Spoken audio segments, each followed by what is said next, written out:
what sucks about this is not only that he died at the age of 69 from the same dementia that befell Robin Williams before him, but Bill went out the right way. Right.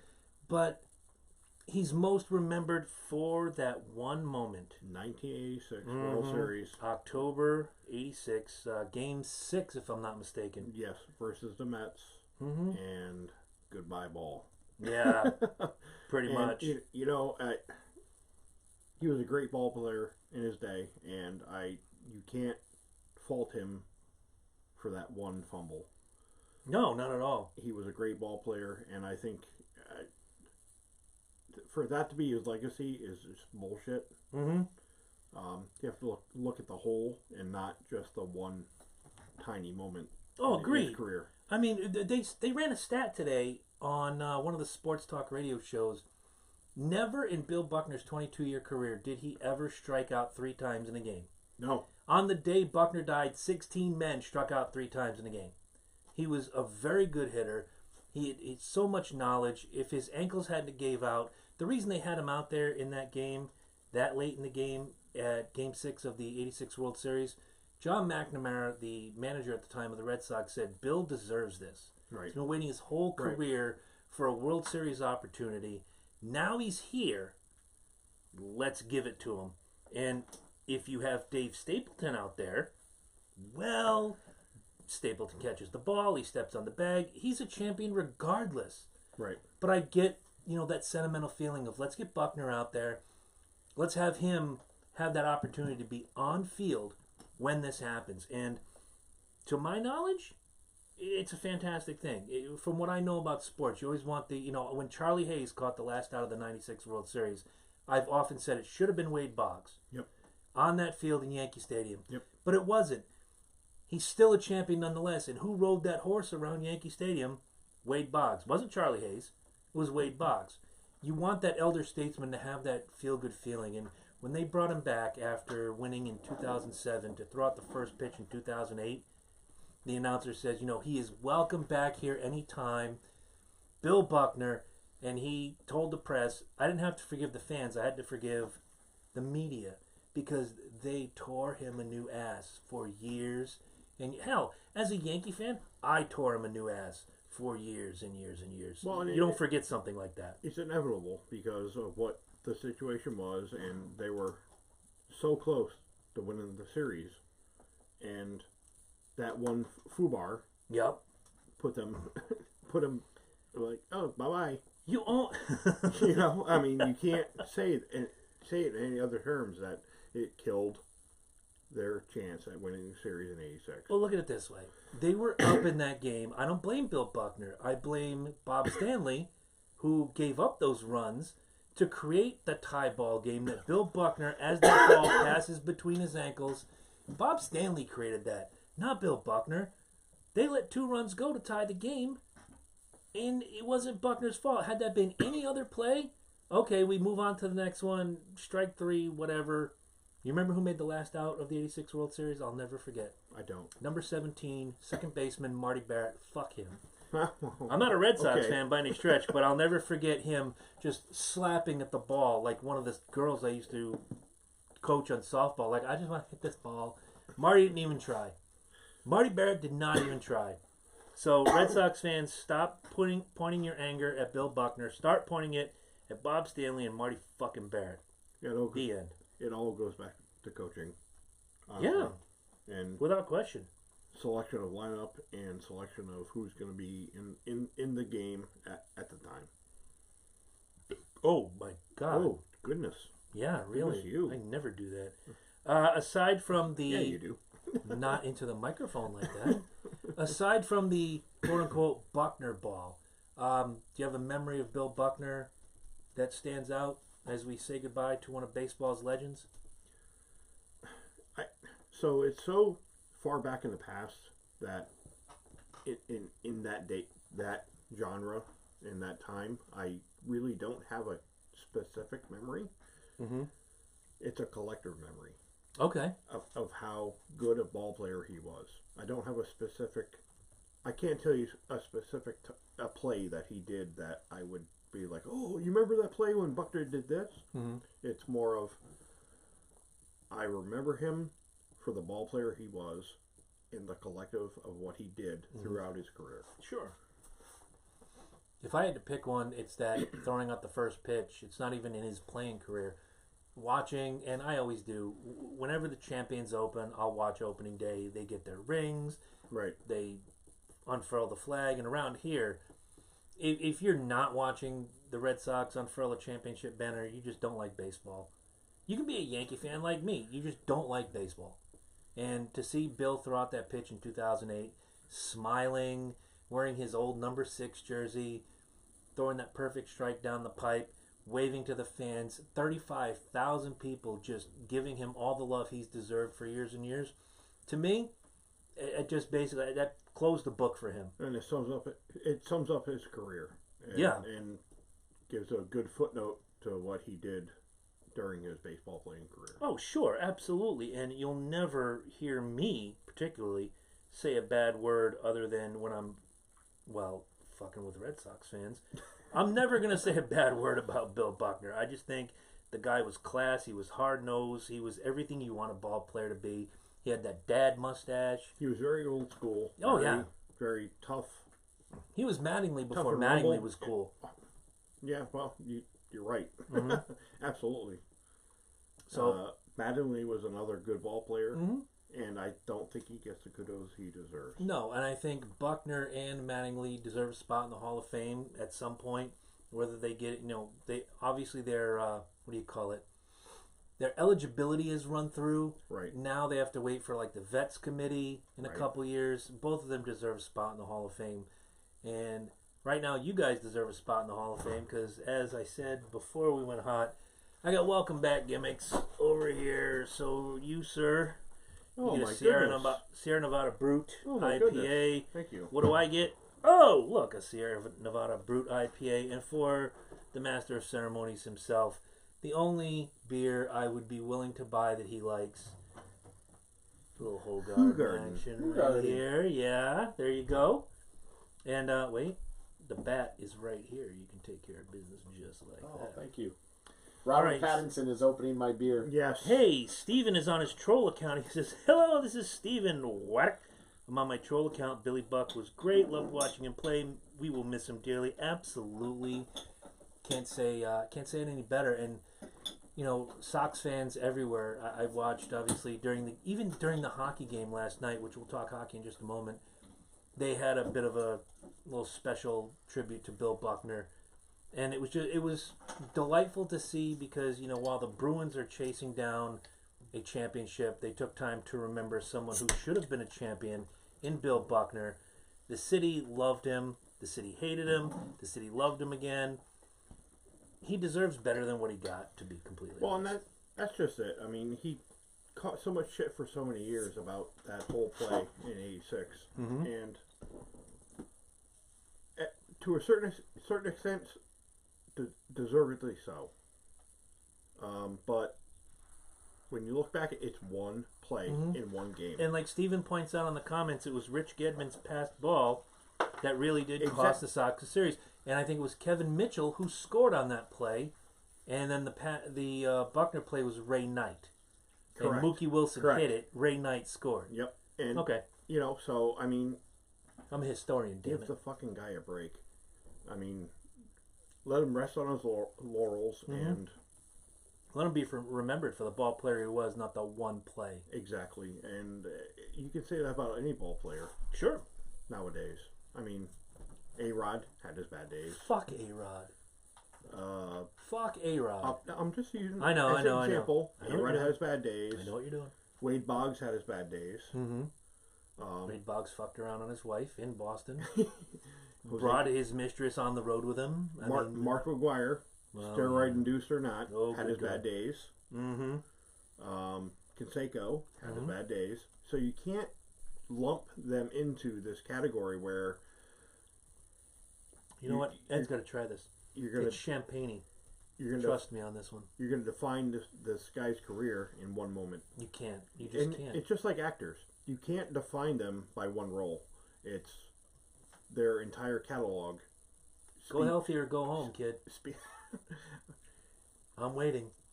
I'm going to pause because Eddie's got a really weird look on his face right now. Oh, he might almost enjoy that. He doesn't have a microphone this week, so. Drinkable. Drinkable, he says. Okay, fair I can enough. still hear him, though, from over there. That's awesome. I like this new setup. Yeah. I love this new setup, actually. All right, so real quick, if there's any Whaler Kane fans watching, screw off. The Boston Bruins are now in the Stanley Cup Finals. Go Bees! Game 1 last night, 4-2. Took a 2-0 deficit early in the game. I was not thrilled. Angela comes out of the room, says, "Oh, it's a tie score. Are you?" She didn't really ask me anything. She kind of gave me this look like, "How do you feel?" I was like, "Well, we're midway through the second. It's all good." But Steve Waddick says, "A-Royd." Fuck A-Royd. I'm a Yankee fan. Fuck A-Royd. Never should have got him. First of all, Aaron Boone should not be playing pickup basketball in the offseason and ruining his knee, which opened up the door for freaking A-Rod to come in. We'd have been fine. But no. The boss has to have A-Rod. Yeah, how'd that do? We won championship, a steroid controversy, a 1-year suspension. Yeah, that was worth the money. Worth the $250 bazillion that we paid for. Fuck. It sucks that that's what my money went to. Yeah, well. Not that I spent $250 million, but not your dime. So it is what it is. But I'm enjoying hockey right now immensely. I would be watching the finals, not with such great intent as I am right now, but with the Bruins in the finals and now up 1-0. I initially said Bruins in 5. Somebody asked Alexa and filmed it. Alexa, what are you thinking? Who's going to win the Stanley Cup? Alexa says Bruins in 5. Alexa's hardly been wrong. When Alexa's asked who's the greatest quarterback of all time, she says Tom Brady. When you ask Alexa who's the greatest American rock band of all time, she will say Kiss. Trust me, she will. And now she's picking the Bruins in 5, just like me. So, moving on. We're going to have some fun. What does Steven have to say now? 10-game layoff. Yeah, it has been a 10-game layoff. They swept the Whaler Canes. Bruins had some rust, but it seemed to come out okay. Let's keep it up. What I saw was the first period, they were shaking off that rust. It was terrible to watch. The puck handling was terrible. The skating was terrible. The defense was terrible. Somewhere in the first intermission, Cassidy woke the team up, and they come out 4 unanswered goals to win it 4-2. Next game is tomorrow night, which if you are a C&J Speedway Review watcher, we will not be on tomorrow night because the hockey game will be on Thursday.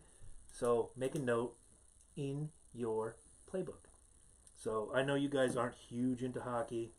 I know we're going to stop this talk right now because Lynch brought up something we were going to do a week or so ago. We do have a question from the audience, and I forgot to bring it up. First of all, hello to Sean Dorn, wherever you are. Hey, Sean. Sean is a new subscriber on the iTunes gimmick. So, and also to Ben, wherever you are, a new subscriber on the iTunes gimmick. And Swiggerberry, he drank half my beer at the picnic this weekend, Ben did, at Rotten Cocksucker.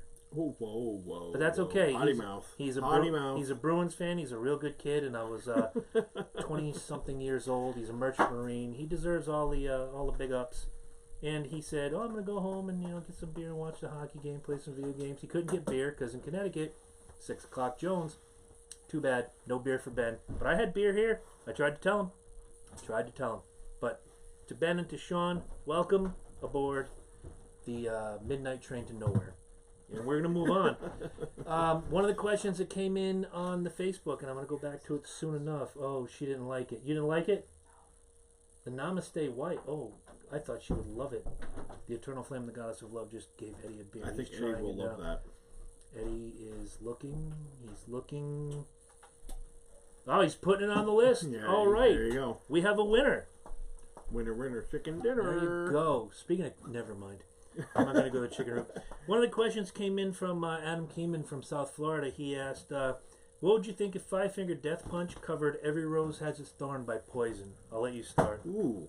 Yes. So, what was the big song they covered? Well, they covered Bad Company. Bad Company. And they just recently did another one. I can't. The name escapes me. I think it would be pretty goddamn good, actually.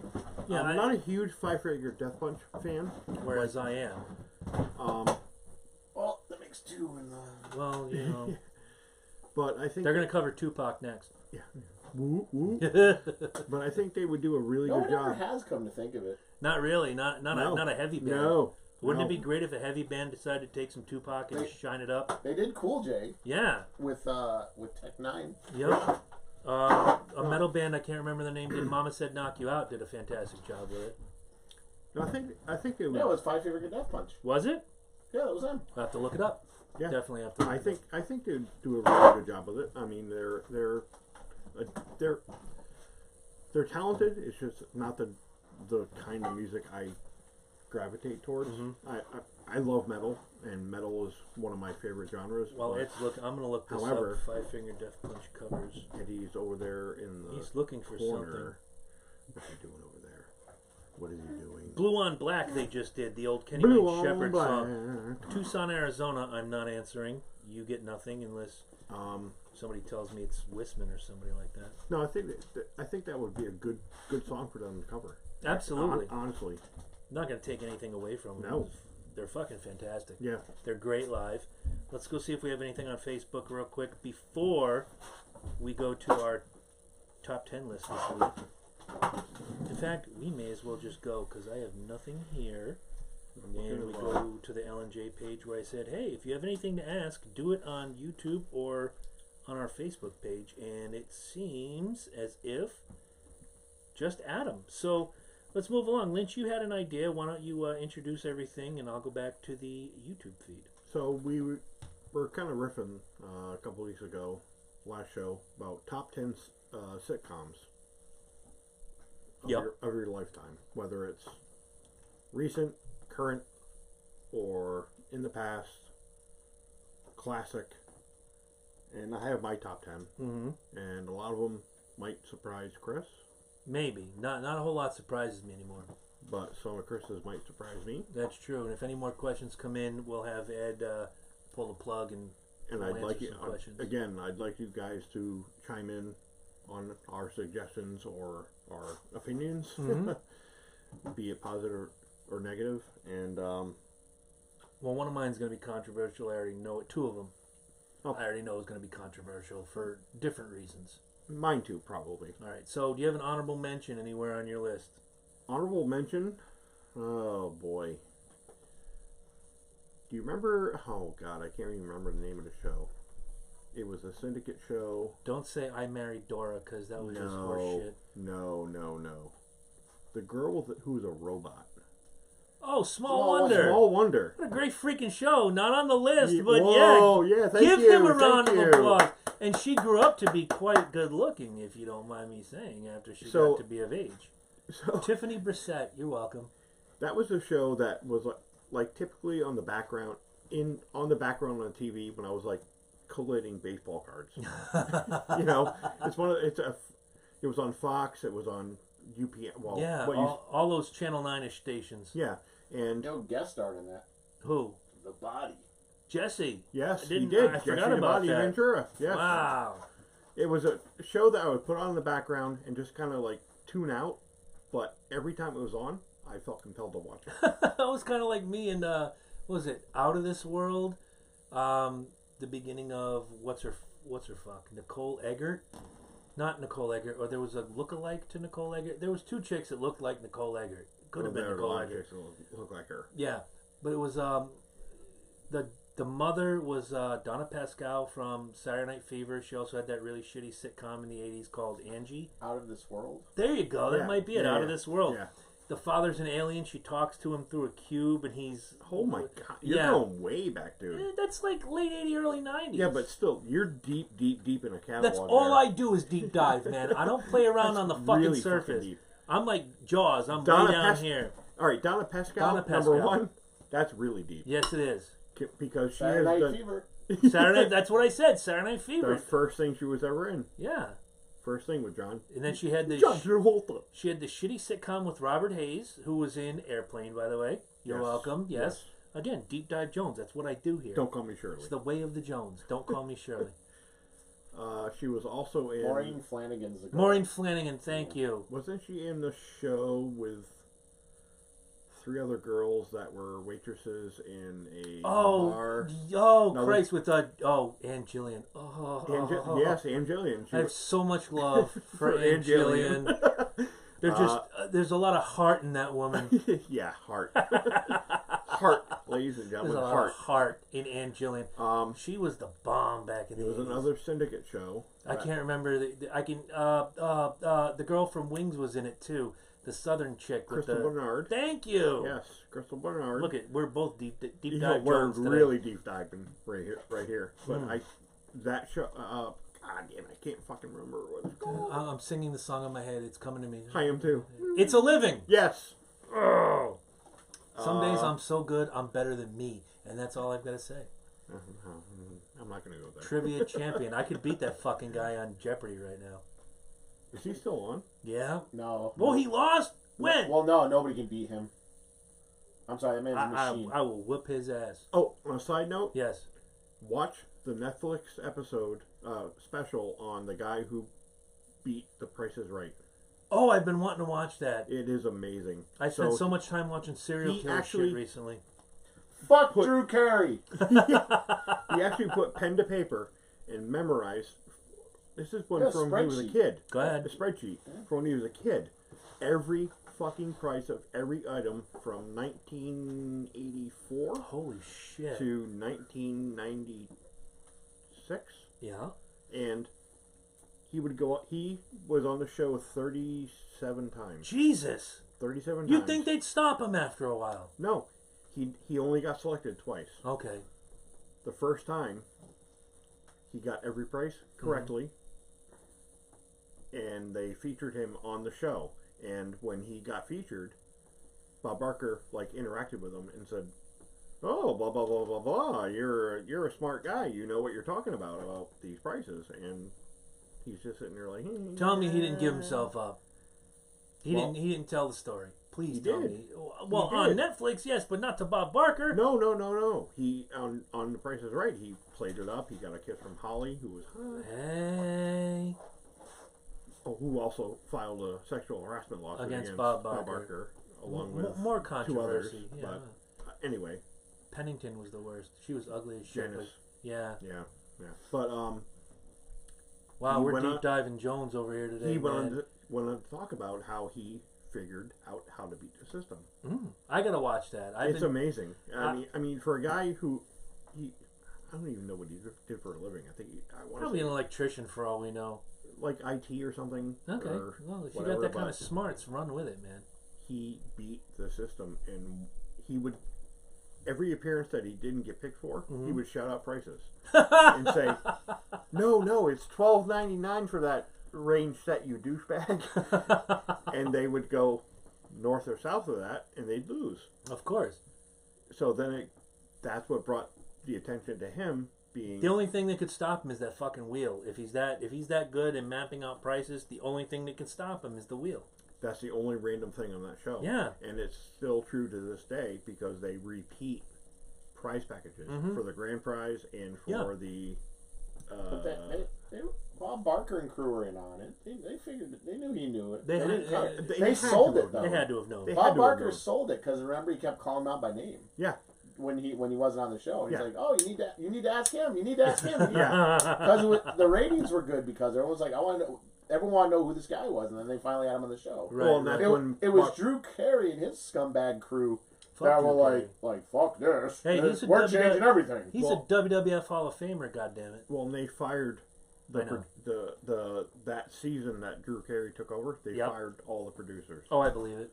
Yeah, it was a whole believe new crew. Yep, whole new They're crew, like, well, whole we can't new have regime. this.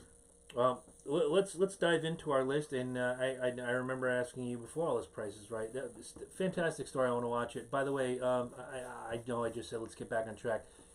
In 4 weeks' time, if you are from southeastern Connecticut like we are, you'll remember June 24th, 1984. I know why I remember it. I've talked about it on this show before. That was the day that Connecticut serial killer Michael Ross was apprehended, Correct. ending a reign of terror 8 women deep. And I'm sure we'll talk about it. Did you have a chance to watch on Amazon I Prime? started. Okay. It's old. It is old. It's been out for a while. It's obviously because From he the was 90s. alive when they did I it. thought it was new. This was in like a 2002 because he was. Look at the I looked at the timestamp interview. on It it. said 1990 something. It's possible. I don't know. All I Because know he's is- in a jumpsuit and they're interviewing him. Yeah. Well, he was alive. That helps. But there's a book called The Monster in the Man. I can't remember her name, but the book is out there on Amazon. I found it on Audible. I'm going to be listening to that. But I know for us, cathartic, just to talk about this, the fear that just enveloped this area back then, it was definitely something interesting, something probably we hadn't seen before, and I don't think we've seen since. You can follow the DC sniper case all you want, or BTK, but we're looking at it from afar. This was our neighborhood, so it was kind of scary. So, side note to that. Yeah. That was loud. Side note to that is Michael Ross actually tried to sell insurance to my parents. Oh. At our house. In My mom was going to build him a computer. No. She wasn't as tight. Feeding the beast. So, Michael Ross stopped by my parents' house on Eastern Point Road in Groton and tried to sell life insurance to them. And my mom and dad, in their infinite wisdom, said, there's something not quite right with this guy. Your dad's always a good judge of character. He was. And my dad's like, oh, well, thank you, but no thank you. And then this all broke out. Yeah, take your colonial pen and fucking beat it. And just, Jesus Christ. That was probably the only decent thing about it. What's that? The insurance. Yeah. Yeah. Trust me, you're going to need this policy. Buy it. Yeah. So I was like 10 years old, maybe 9-10 years old at the time, and I'm like... No, 84, you'd have been 12-ish, 13, because we're... Earlier. It was earlier when he was... As he's climbing, and yeah, okay. When he was you're right. His life insurance. I was like 9 or 10 at the time. I moved from Eastern Point Road to Mystic in 84. So it was like 82. So yeah. I was okay, like 10 because years he was old. caught 2 years later, 10 years. Okay, that makes sense. And it was like the most my math might be creepy fucking revelation as a kid to realize that this guy is a serial killer and he was in my house. Yeah. Well, shit like that happens. I hate to say it. Have you watched the Ted Bundy? Yes. The movie? Yeah. What do you think? Good for what it was. I thought they crammed, much like when we talked about Motley Crue The Dirt, they crammed easily a 2.5-hour movie into 90 minutes, and they could have expanded the story more. They could have given you more. This was kind of like, here's your Cliff Notes on Ted Bundy, run with it. Yeah, it's not the movie I expected. But it's the movie you got. Based upon the trailer, I felt that it was going to be more of a, I don't want to say horror movie, but more of a, just more suspenseful. Mm-hmm. Well, you certainly don't. Basically, the biography of a serial killer. A&E could have done that the same way in an hour. Yeah. Well, it's not really about. I'm like halfway through, but it's not really about him. It's about that relationship. Yeah, I'll buy that. Because she wrote the book. Yeah. It's based upon her observation. He is a character in this story. Yes. Right. About the relationship. And it's not about him. It's about her and how she dealt with the relationship with him, going through that during the time frame. And I get that. I was just kind of surprised about how it came out. What are you doing with I'm trying to see the new logo. I can't see it. It looks gorgeous from what I can see. Focus on the. Now we got to get all new fucking t-shirts, which, by the way, if you want a Logan Jabroni Show t-shirt with the classic logo, go to cafepress.com/Logan Jabroni right now. Yes. And do it. Anyway. So, got an honorable mention on your list of fantastical... I already did. What, Price is Right? No. Small Wonder. Small Yeah, Wonder. fuck Small Wonder. Because I'm coming in with Good Times, man. Good Times for me. Not quite a top 10 sitcom, but funny as hell. The kid, Michael, the little one, I can't remember who played him, doesn't matter. Then there was Thelma, of course, JJ. Everybody knows JJ. Dynamite. John Amos was his first splash into mainstream. To see what he's done since, always entertaining. After Roots, though, Always he was in Roots, wasn't he? Yes, but this was like his first splash into like more mainstream. There were so many people that were in Roots that didn't go on beyond LeVar Burton and John Amos and things like that. There were probably 5 people that progressed, and the others were just like, well, we got a paycheck, it's all good now. But and he got fired. Yeah. Yeah. But of course, then you got Esther Roll, who is David Ortiz without the beard. And she was funny as hell. To this day, Oh my God, that's fucking funny. To this day, I still use when they killed off John Amos's character, James Sr., and she's cleaning up, and she got all frustrated. She threw the plate on the ground, and damn! I still use that to this day. Something gets busted, and I can't fucking fix it. Damn! Too good. Good times. Good. You want to throw one in here, or what? You got no microphone, Jones. Say something. Classic sitcom? Yeah. Oh, God. Yeah. Gotta be Sanford and Son. Oh, nice. One of the greatest theme songs. Scratch that. Let's get back to that one. Okay. I want to throw out Barney Miller. Barney Miller was good. Amazing show. Amazing I still watch it. Nice. They have it for free on Crackle. I watch it. I have Crackle. I might have to go back. My dad loved that show. It's on Tubi TV as well, I think. Nice. All those great free streaming services. Go out and get them. All right, so what's number 10 on your list? Number 10, All in the Family. It's a little higher on my list, but it's on there. Not much higher, but it's on there. So did you guys watch the new Jimmy Kimmel produced... Was it last week? I saw the greatest hits package on YouTube with Woody Harrelson playing Archie. Yeah. Pretty decent. It looks like they did a fantastic job. I liked it, and Jamie Foxx as Sherman Hemsley. Holy shit, amazing! Yeah. And he broke character in the show. And he's like, "It's fucking live, man." I was hesitant to watch it. I expected them to like totally whitewash them all. Way to go! You know, totally whitewash it, and you know, and take away some of the scandalous humor that made it so good. So but they did. It was in there. Yeah.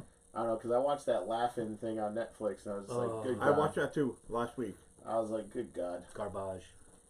It was just a lead up to Bill Maher giving Trump the finger. That's all it was. Well, they didn't edit the script at all.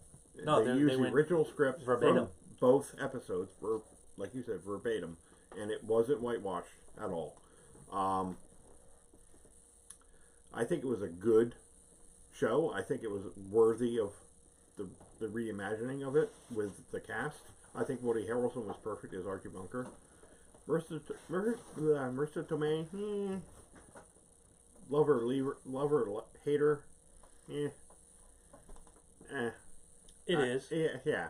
It is. But the Jamie Foxx as Jefferson was fucking brilliant. Brilliant. Well, I may as well just tell you my number 10 is the Jeffersons, because it all ties in, and my number 9 is All in the Family. So let's just kind of breathe it in. Right now we're thinking on... Thank you.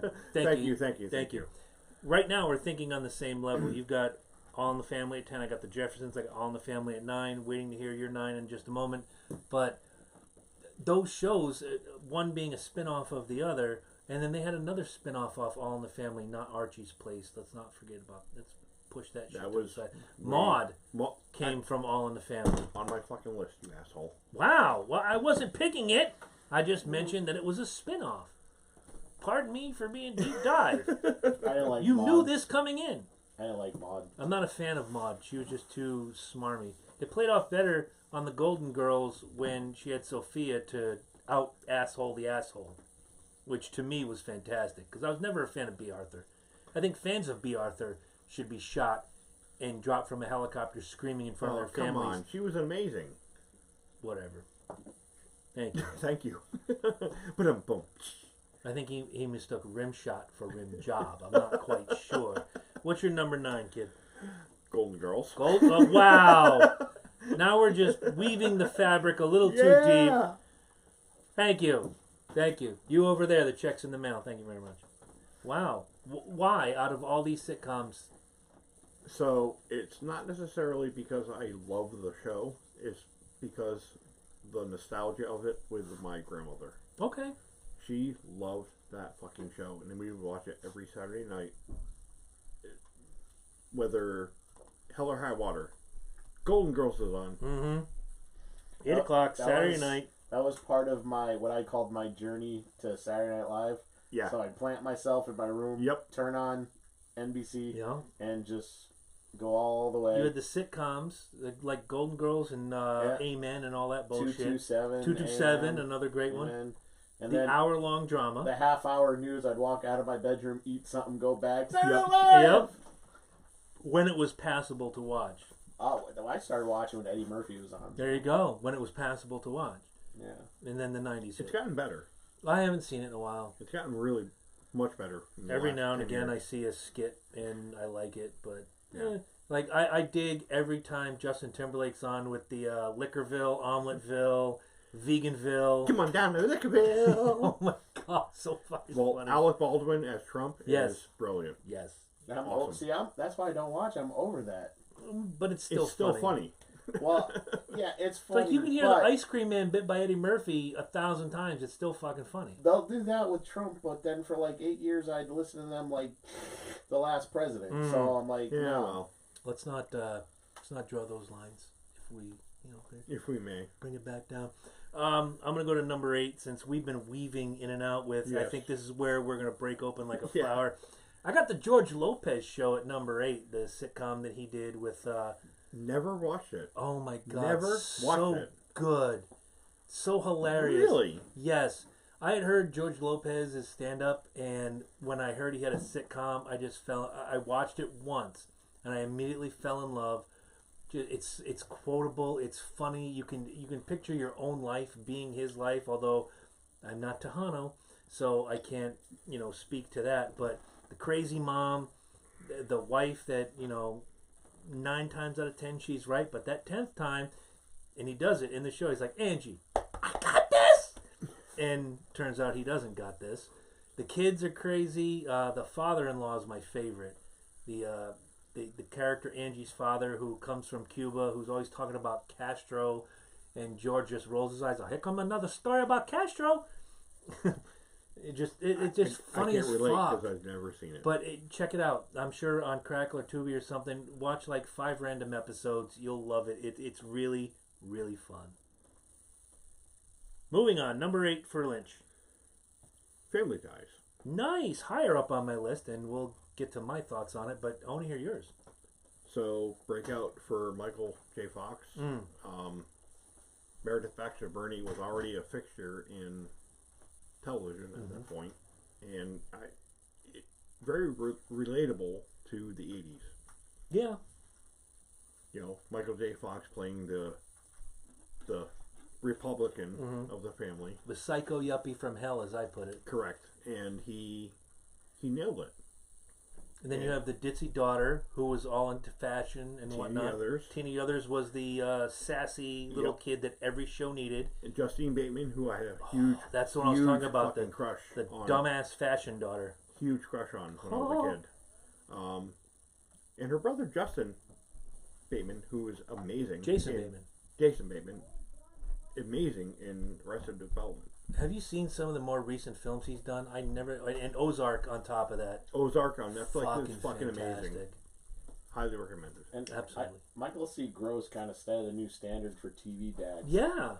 One totally competent TV dad. Once he cut his fucking hair. Yeah. Yeah. Well, nobody wants a dad with long hair. Yeah. Well, that was the first season. Yeah, I know. They all had that. WKS, you're the one. I love that fucking show. We're going to talk about it more as we move on. Number 7. Wow, I had different strokes because, man, on Friday nights at 8 o'clock, shit stopped until... Thank you. Once again, you over there. Thank you. It used to be Saturday nights at 8 o'clock, and then the Dukes of Hazzard was on Friday nights at 8, and nobody could compete with the Dukes of Hazzard. Then after that was the Incredible Hulk, and nobody could compete with the Incredible Hulk. Once CBS kind of lost that spot, they moved different strokes to Friday night, whole new ballgame. Always watch the show. Love it. And it falls into that Family Ties category where the components were awesome, but once you introduce that new little kid, which on Family Ties was, what was the name of that little fucking kid? Andy. Yeah. Brian Bonsall, who went on to a great jailhouse career. Yeah. And on this case, we had Danny Cooksey, who went on to music and jailhouse career. Yeah. But it seems like all the young kids, I'm sure Cousin Oliver somewhere is smoking crack from the Brady Bunch somewhere in an alley. Like, I could have been Bobby. Fuck Peter. I still love Greg. What have you. But It was another one of those shows that they thought, oh, we're losing the element. Let's bring in this cute little kid. And it works for like 3 episodes, and the whole thing goes to fucking hell. But Different Strokes was fun, and it was the first time you saw really an integrated family. You know, the rich white guy and his daughter, the 2 young African American kids. They love them the same. They treat them the same. Everything's the same. I want to know to this day. And I know we can't have a Different Strokes reunion because Dana Plato's dead, Conrad Bain is dead, Gary Coleman's dead. I want to see the Gooch because for fuck's sake, for 5-6 years that this show ran, all you heard about was Arnold was running from the Gooch. Who the fuck is the Gooch, and why did we never see him? Come on. What they need to do is they need to take the last surviving member, which is Todd Bridges. And just have him in that penthouse smoking a cigar, drinking wine. Next to the Gooch. I'm fucking rich, motherfucker!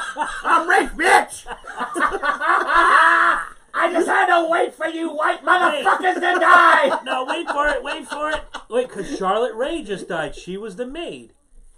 And went on to... Facts of Life. Facts of Life, yes. He hires the Gooch to be his maid. And the Gooch is there with the fucking feather duster.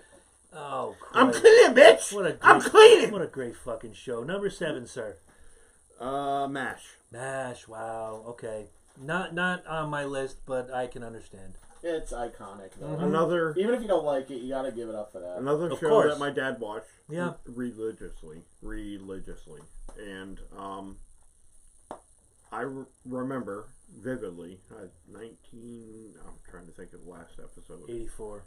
No, earlier. Had to be 84. No. Get on the Google machine over there, producer. I'm still looking up Cousin Oliver. Are you serious? Robbie Rister. Dude, Deep Dive Jones right here. All right, hang on. He looks like John Denver with more fat. Yeah. He was the voice of Leonardo in all 3 Ninja Turtle movies. Mm-hmm. He was also in some stupid-ass Saturday morning show, Kid Video, which I think my brother liked. The only reason I watched it because it meant a half hour till wrestling came on. So... yeah, Robbie Rister. He's still working. Probably. Fucking Wendy's. I'm sure he is. Does a lot of voiceover work. Okay, so now you know Robbie Rister. Last 83. 83. I was 1 year off. Thank you, fuck you, bye. Well, thank you, fuck you, bye. Well, thank you, fuck you, bye. So I remember watching that last episode of MASH when the chopper took off and Radar's on the ground. Mm-hmm. With the sandbags spelling out goodbye. Goodbye. And the most watched episode of any sitcom. Well, do you call MASH a sitcom or a drom-com? It was a sitcom. You know. So no, I'm gonna go with him. Go back to the beginning. It was more dramatic. The beginning was more dramatic, but then you can't hold back Alan Alda. You can't hold back. Christ, I can't remember his name. McLean Stevenson was funny as fuck. The guy who played Colonel Potter, funny as fuck. The guy who played Trapper, funny as fuck. And Jamie then Farr. BJ came in, and Jamie Farr. It started as a drama from a comedy movie that played itself into, I'll call it a drom-com, absolutely. So you look back at the evolution of that show. It started out as a straight sitcom. It became more of a... yeah, comedy drama war, that's what it's called. Yeah, and towards the end, when Alan Alda had his hands in the pot, it became more of a drama show and like moral-based show. Yes. Because he was he's still alive. He's a moral-based person. Yeah. And you can't take that away from him. And except in Murder at 1600, he can kiss a dick in that movie. Fuck him. Whatever. What? I thought he was great. He was an asshole in that movie. Well, yeah. Exactly. He's supposed to be. You know, Alan Alda looks like my dad. I'm just throwing that out there. If you ever see a picture of my dad, take the mustache I know your off. dad. So if he was here right now, I'd be like, wait a minute. What's your birthday? Month and year. Yeah, exactly. Month and year, down on the ground. Bang, bang. Exactly. Down on the ground. Ma, did you fuck Alden Alda? He's doing it again. He's doing it. Well, Mom. Well, once, but it didn't count. We know unequivocally that my mom has had sex at least twice. That's all. That's Your all dad, I'm willing. your dad, and Alan Alda. That's all I'm willing. Oh, That's Jesus right. Christ. And I take after Alan Alda. I'm entertaining, and well, Ish. and there's my brother. Entertaining-ish. Why don't you kiss a dick? As I go on to number 6, Not yours. I have growing pains on the list. Mm. Always Early loved growing me some. pains. I always loved me some Alan Thicke. Was never a fan of Joanna Kearns as the mother. I thought they could have done better. Candace Cameron. Kirk Cameron was fantastic. Tracy Gold was one of my first childhood crushes. And then, of course, you had another show. Now we go to the third kid who was, I can't remember his name now. Jeremy something. Yes. And then they had to bring in another kid because they thought the factor was gone. And as soon as that happened, but when they brought in Julie McCullough, Playboy Playmate. Why don't you mention who that other kid was? Christine something or other. No, Leonardo DiCaprio. Well, that was like the second new kid. The daughter. Yeah, the Ashley. daughter. They brought in the curly-headed fucking Annie-looking chick, and then Leonardo DiCaprio comes in as It's like the adopted kid. But you know, as the thing is rolling on, they bring in Julie McCullough, Playmate of the Year. Oh my God, she was so hot. Down Home Jones, she looked so cute. And then the show fucking fizzled because Kirk Cameron went. Look, I'm Christian, but when you go too far, he went, whoa. Here's where your bread is like, buttered. Whoa. Why don't you just keep playing fucking Mike Seaver? He won't kiss his co-stars in movies unless they're his wife. Really? I heard that, and he actually, in his contract, stipulated that I will not do this scene unless my wife is the kissing partner. Yikes! I didn't know that. Like, if you see him kissing someone in any of his later films, it's usually from a distance, and it's a silhouette, and that's usually his wife. Oh, that makes sense because that's why he stars with his wife in most of his movies now. I saw Fireproof, and that wasn't his wife playing the. Chelsea Noble is his wife, by the way. Yes. Oh, I'm going. See, once again, put me Down Jones. Put me on Jeopardy right now, baby. What? What was the question? She was on Growing Pains. Yes, she was. Yep. She played like the nanny or something like that. Well, I think she was his girlfriend in later seasons. Yeah, girlfriend, nanny, same. Julie McCullough, though. Julie fucking McCullough. All right, we're moving off of Growing Pains. Go to number 6. She does interviews, and she's also a stand-up comedian, and part of her routine is fuck Kirk Cameron. she's awesome, actually. Well, good on her. Moving on. So my number 6? Yes. Seinfeld. Seinfeld, nice. Good job. She's got millions. So, why don't you tell us what is the deal? Costanza, go get me one of those calzones. So the most you two both just did what my point. The most quotable stand-up show in the fucking world. Oh, I'm fighting you on that one because if I said to you the ice cream man is coming, you're gonna finish the bit. If I say Mama gonna make you burger better than McDonald's, those are quotable stand-up bits that everybody and their mom has heard. I'll buy the Seinfeld bit in the 90s, but it doesn't translate to today.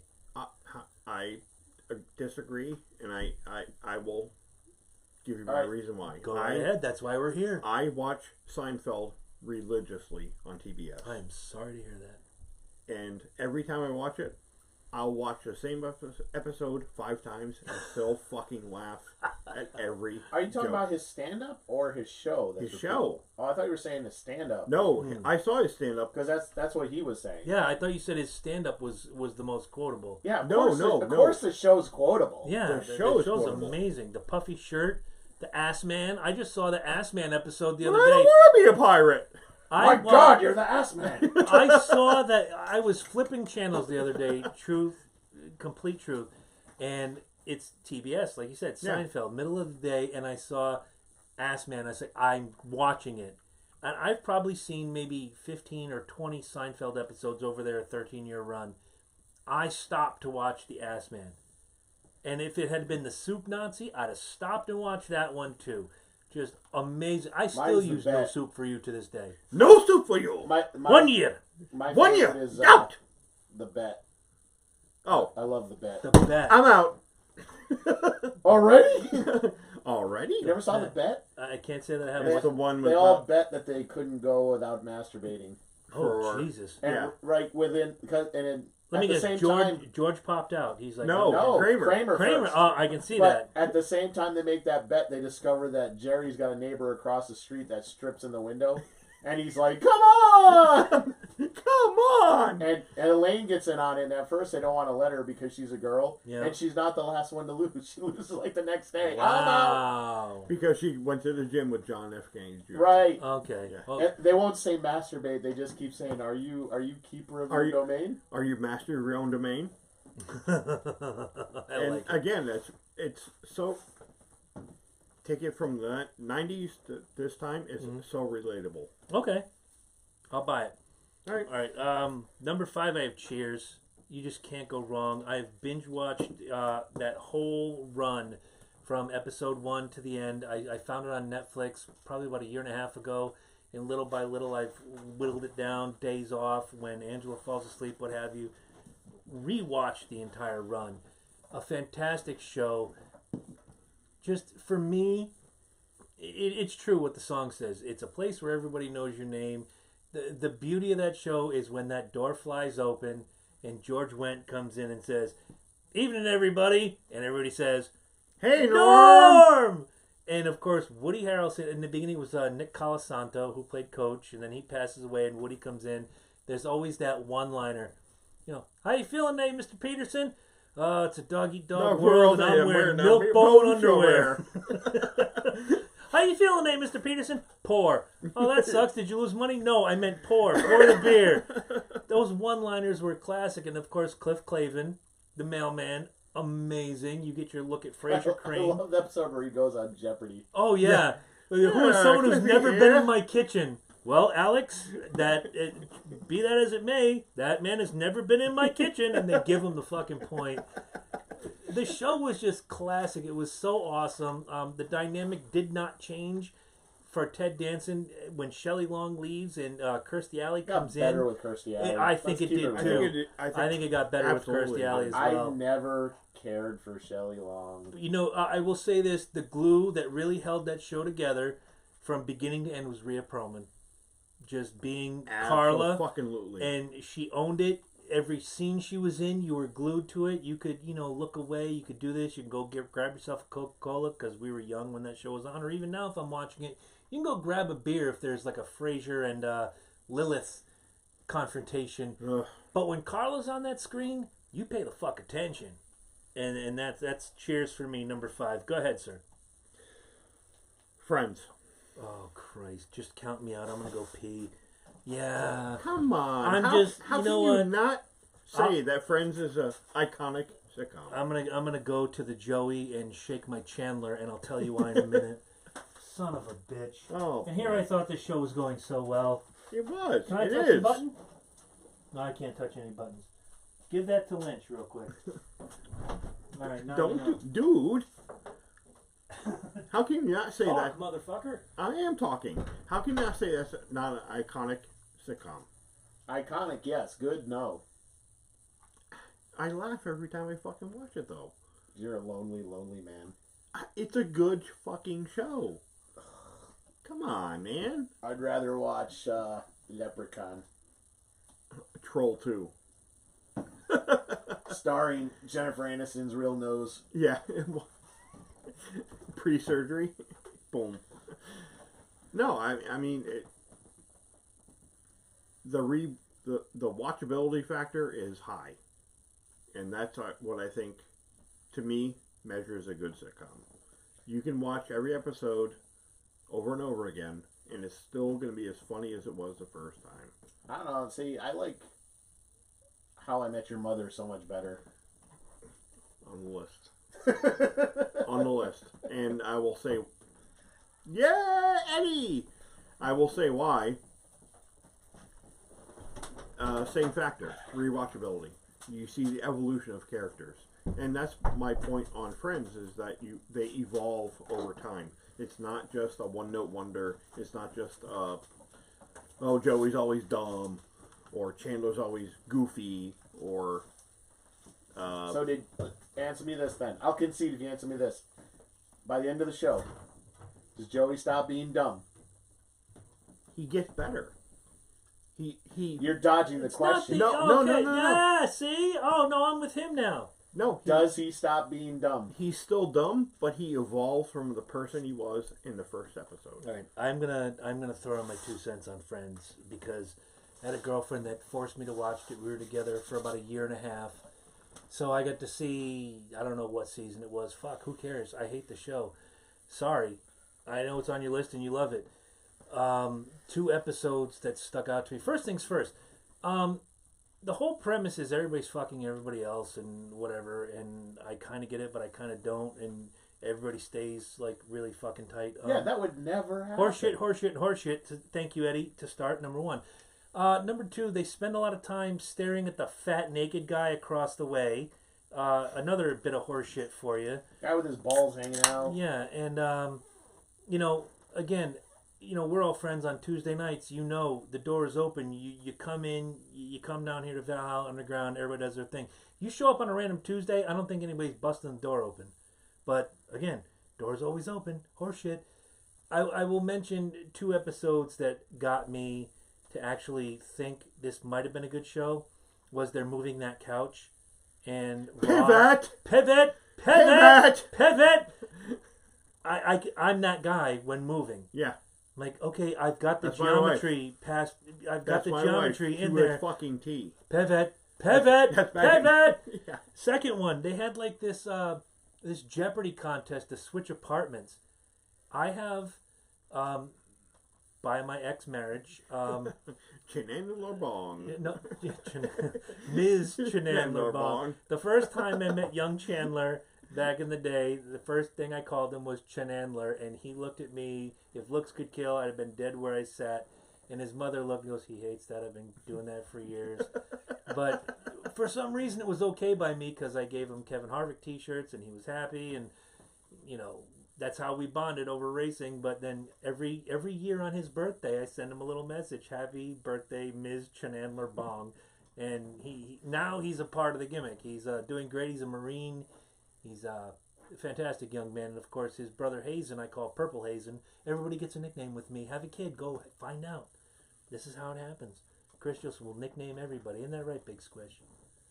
I didn't nickname him that, but still love it. No problem, chicken fucker. That's him. That's me. Yeah. It was. But now it is. Burns. Now I got to move on from Friends. Oh, Christ. Look, people love Friends. If you love Friends, that's fantastic. This is why we bounce off each other, because I might have a show that he hates, and he's going to go, what the fuck did you pick that? Probably not, but it's okay. Number 4, Perfect Strangers. I loved me the, thank you again. Got to cross that off the list because it's already in mine. Perfect Strangers, that between Cousin Larry and Balky, is just fantastic. They brought in the bimbos. That worked. Do the Dance of Joy. The Dance of Joy. It was, oh my God. Bronson Pinchot is an underrated comedian. Oh, yeah. Very underrated. And he was, like, perfect in Beverly Hills Cop. I was going to say, and I was saving that, but you got me on that one. It was like, Achmel. Achmel? I can make you an espresso with a little lemon twist. It's good. So many careers launched by Beverly Hills Cop, the first one. And then he comes back for the shitty third one, which I think Bronson Pinchot should have ran screaming into the night. Achlan Foley! Come, Luke, I have fucking gun for you. I sell weapons. I sell guns now. Come, Luke. You inspire me. But Bronson Pinchot, just in the first time I saw him, I think it was the Arsenio Hall show, where, I always thought it was like the Andy Kaufman bit, where he's going to play the role all the way through. I didn't know Bronson Pinchot was just like this regular fucking dude. And I was shocked to find he didn't really talk like that. Yeah. So because I saw Beverly Hills Cop, then I saw Perfect Strangers. It's the same sort of accent, right? But then you see him on Arsenio Hall. It's like, yeah, well, the show's been picked up for another 2 seasons and everything is great. And here's like 14, 15-year-old Chris, like, like, what the fuck? But you know what? Just talking about Bronson Pinchot's timing. Did you ever see the Tom Cruise movie? Which one? His classic one where he does that dance. Risky Business. Risky Business. Yep. Bronson Pinchot's in that playing one of his friends. He's telling a story, and he's like, yeah, he so and so fucked her this day, and then he buffed her after the game Saturday. And Tom Cruise is like, fucking and buffing are the same thing. And Bronson Pinchot's like, it is? Well, shit, I know. He's like, what'd you think it was? He's like, I thought it was something else. Yeah, no. Doesn't answer. Doesn't answer. He just goes, I thought it was something else. Just the way he delivers that line is fucking hysterical. There was a joke that he told one time on that show, and it's not funny, but you laughed your ass off about a goat that had bad teeth. And at the end, he's telling it in English. He says, "Oh, it's much funnier if I tell it in what is the Mipos? If I tell it in Miposian, it makes a lot more sense." At the end of the joke is, "You may think I'm ugly, but I'm not." And he starts laughing his ass off. And I'm laughing my ass off. And the whole room, my parents, my brother, we're laughing our ass off. The joke doesn't make any goddamn sense. But you're laughing. And that's what he brought to that show. And Cousin Larry, couldn't remember who played him to save my life. Mark something or other. Mark Lynn Baker. Mark Lynn Baker. Look at this. Yeah. Deep dive focus Deep over in the diving. corner. The chemistry was right. The show was right. It made so much sense. And when it finally ended, you didn't want it to end. Great comedies you have. You have a funny guy, Bronson Pinchot. You have the straight you have man. the straight man who can play off of it, and he did perfectly. The two of them. And I love the fact that when they brought the bimbos in, and I call them bimbos because they were flight attendants. Only one of them was a bimbo, though. The other one. The one that Balky was with. Yeah. She was dumber than a box of shit. But the smart one went with Larry. It's just funny how the sisters end up with the cousins and everything. It was just so good.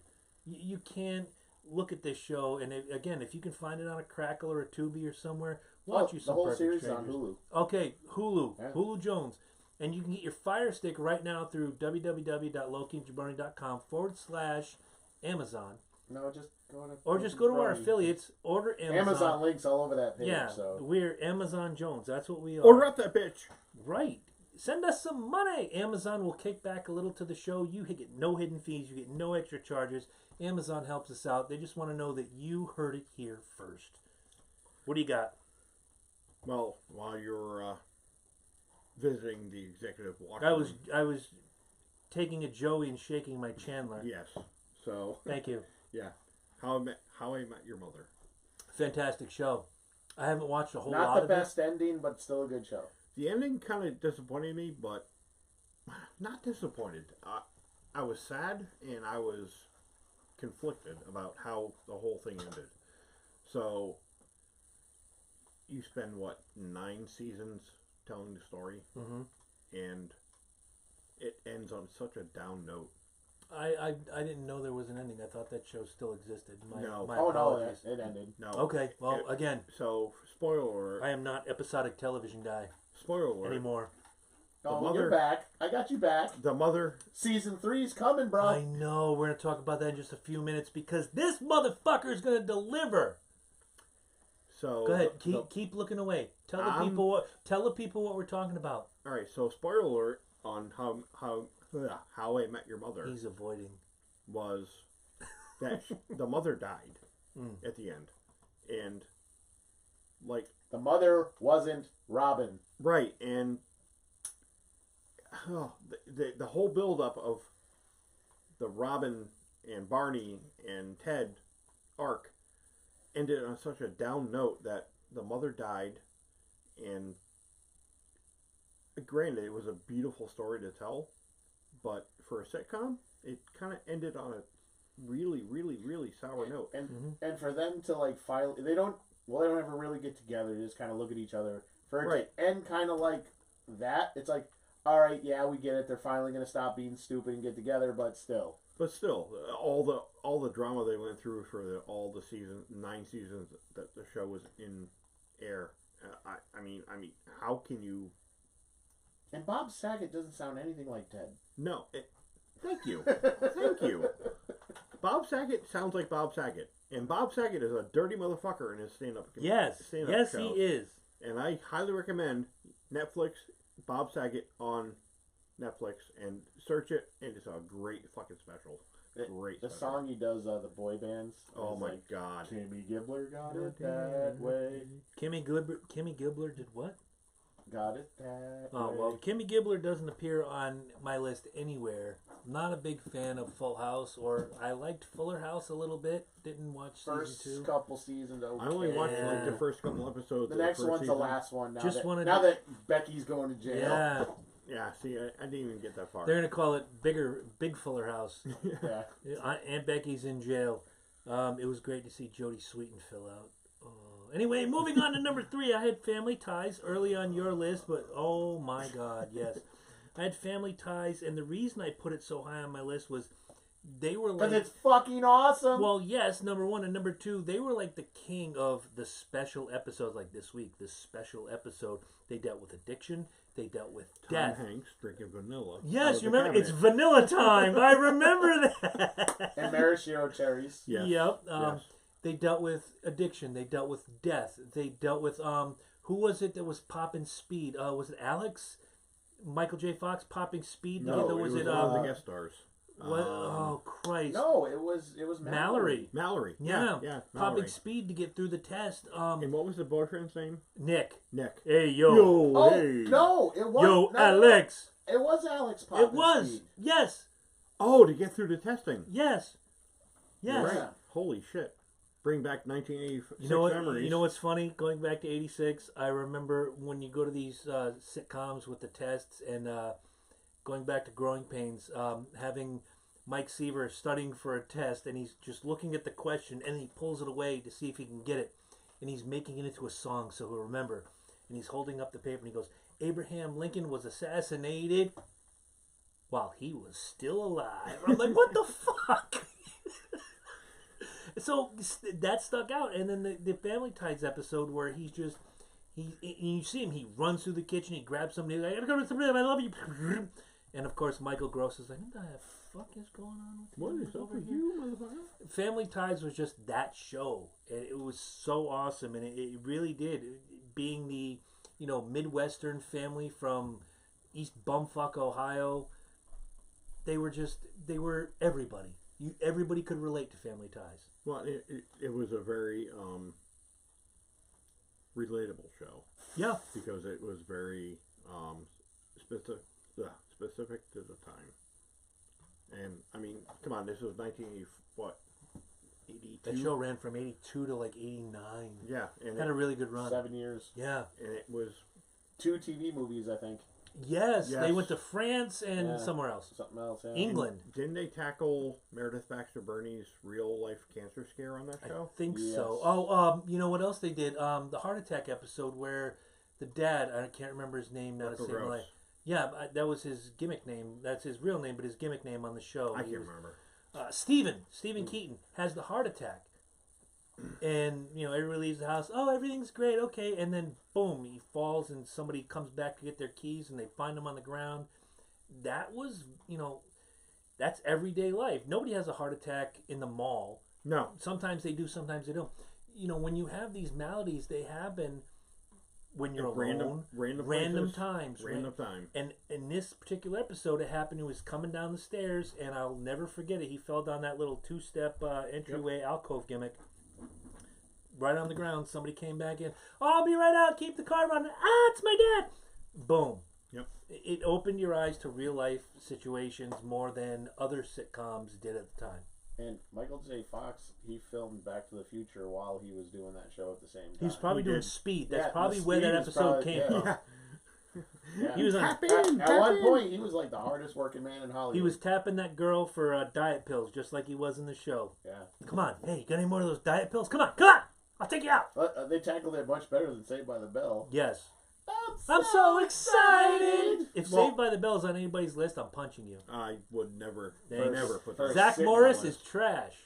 But a sad side note to that, you bring up Michael J. Fox, is that during that time frame is when he first realized he had Parkinson's, Yes, and he hid it for so long. he was a trooper. He was one of those guys. What was the show he was on with? Talk Radio, Radio Oh, Jones, Spin City. Spin Spin City. City. Thank you. Phil Hartman, him, Yes, and Heather Thomas. yes. Yeah. Oh my God. So he hid that for so many Charlie. years. Charlie Sheen took Sheen over. took for Charlie him. Sheen took over for And him. I think Michael J. Fox cameoed one time, Mm-hmm. but and he was hiding his Parkinson's at the time, and he requested that I don't have scenes where I have to use my hands or you film me from chest up. Mhm. And I read an article that was published, I want to say 6-7 years ago, about that whole episode of his life, and it's like heartbreaking to see the guy who's so talented Well, he had this swagger, the way he did things, and everyone was like, "Oh, Michael J. Fox swagger is so cool." Yeah, but he was doing it to hide his Parkinson's. The swagger was from the Parkinson's. Yeah. The way he walked, the way he moved, the way he acted, the way he. He's the modern day Joe DiMaggio. Not Joe. What's DiMaggio, the horror movie he was Lou in? Gehrig. What's the horror movie? He was in a horror movie. Yeah. Family Ties.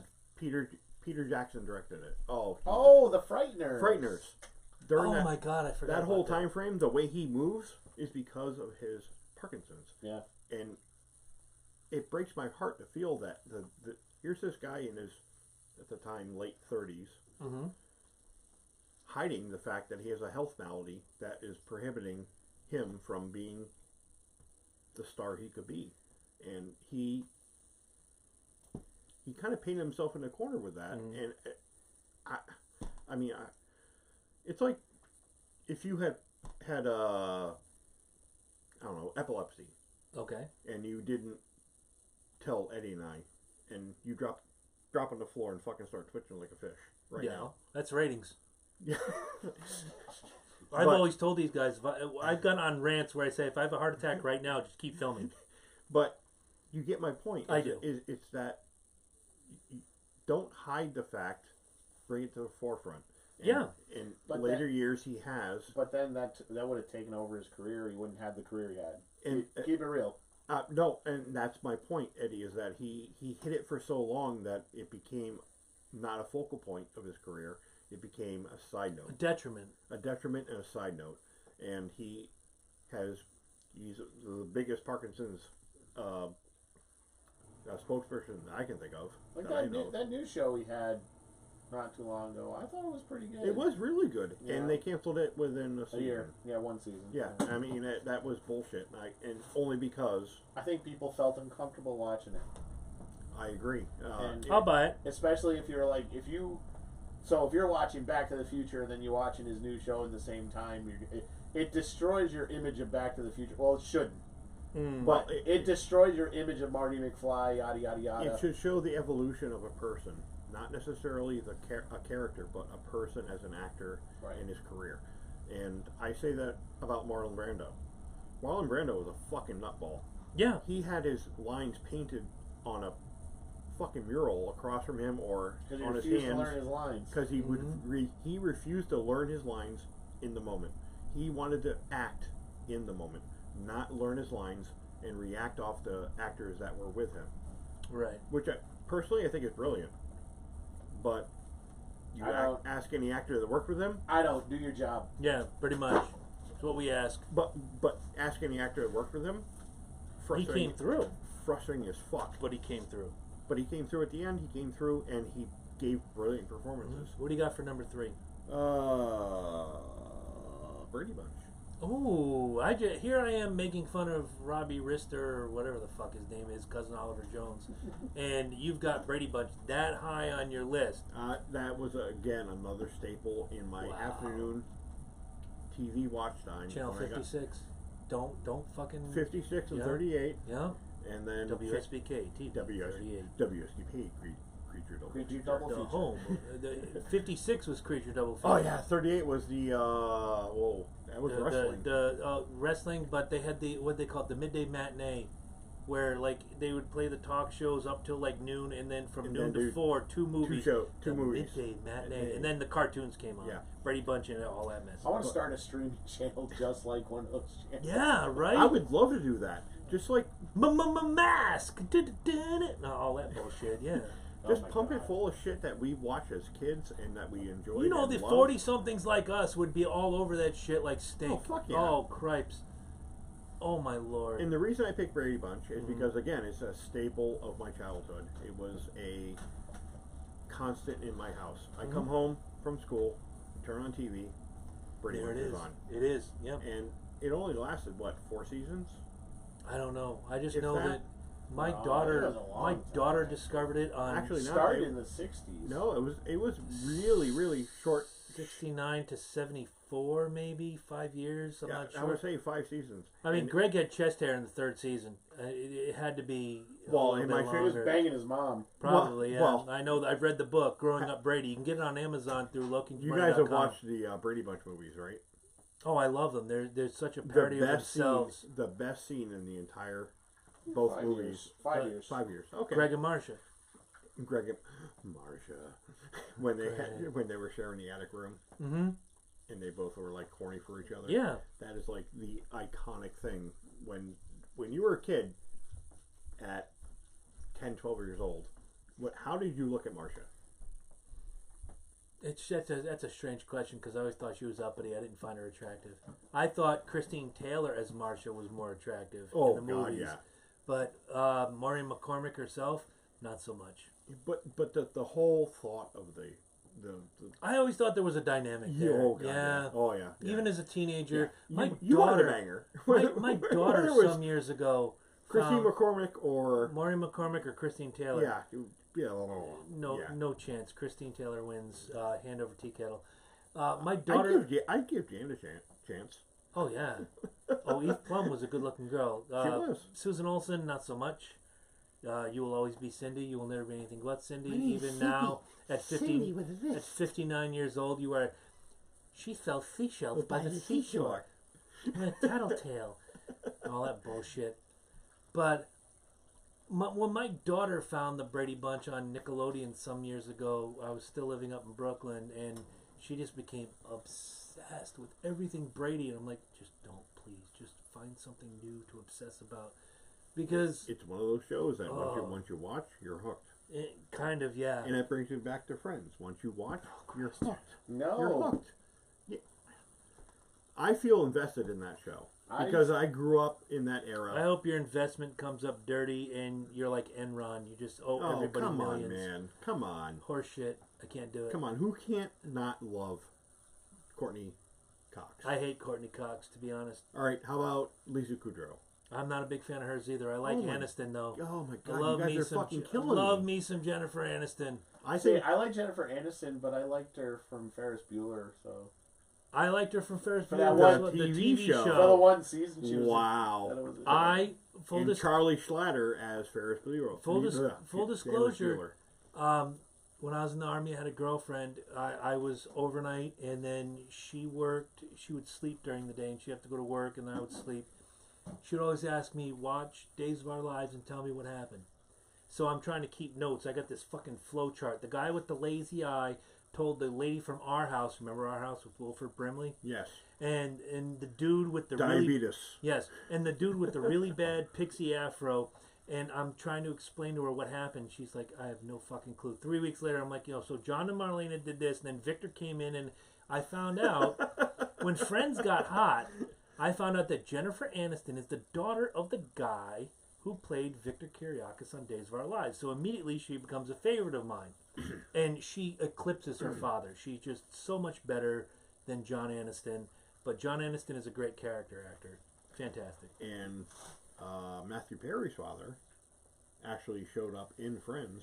No kidding. As the...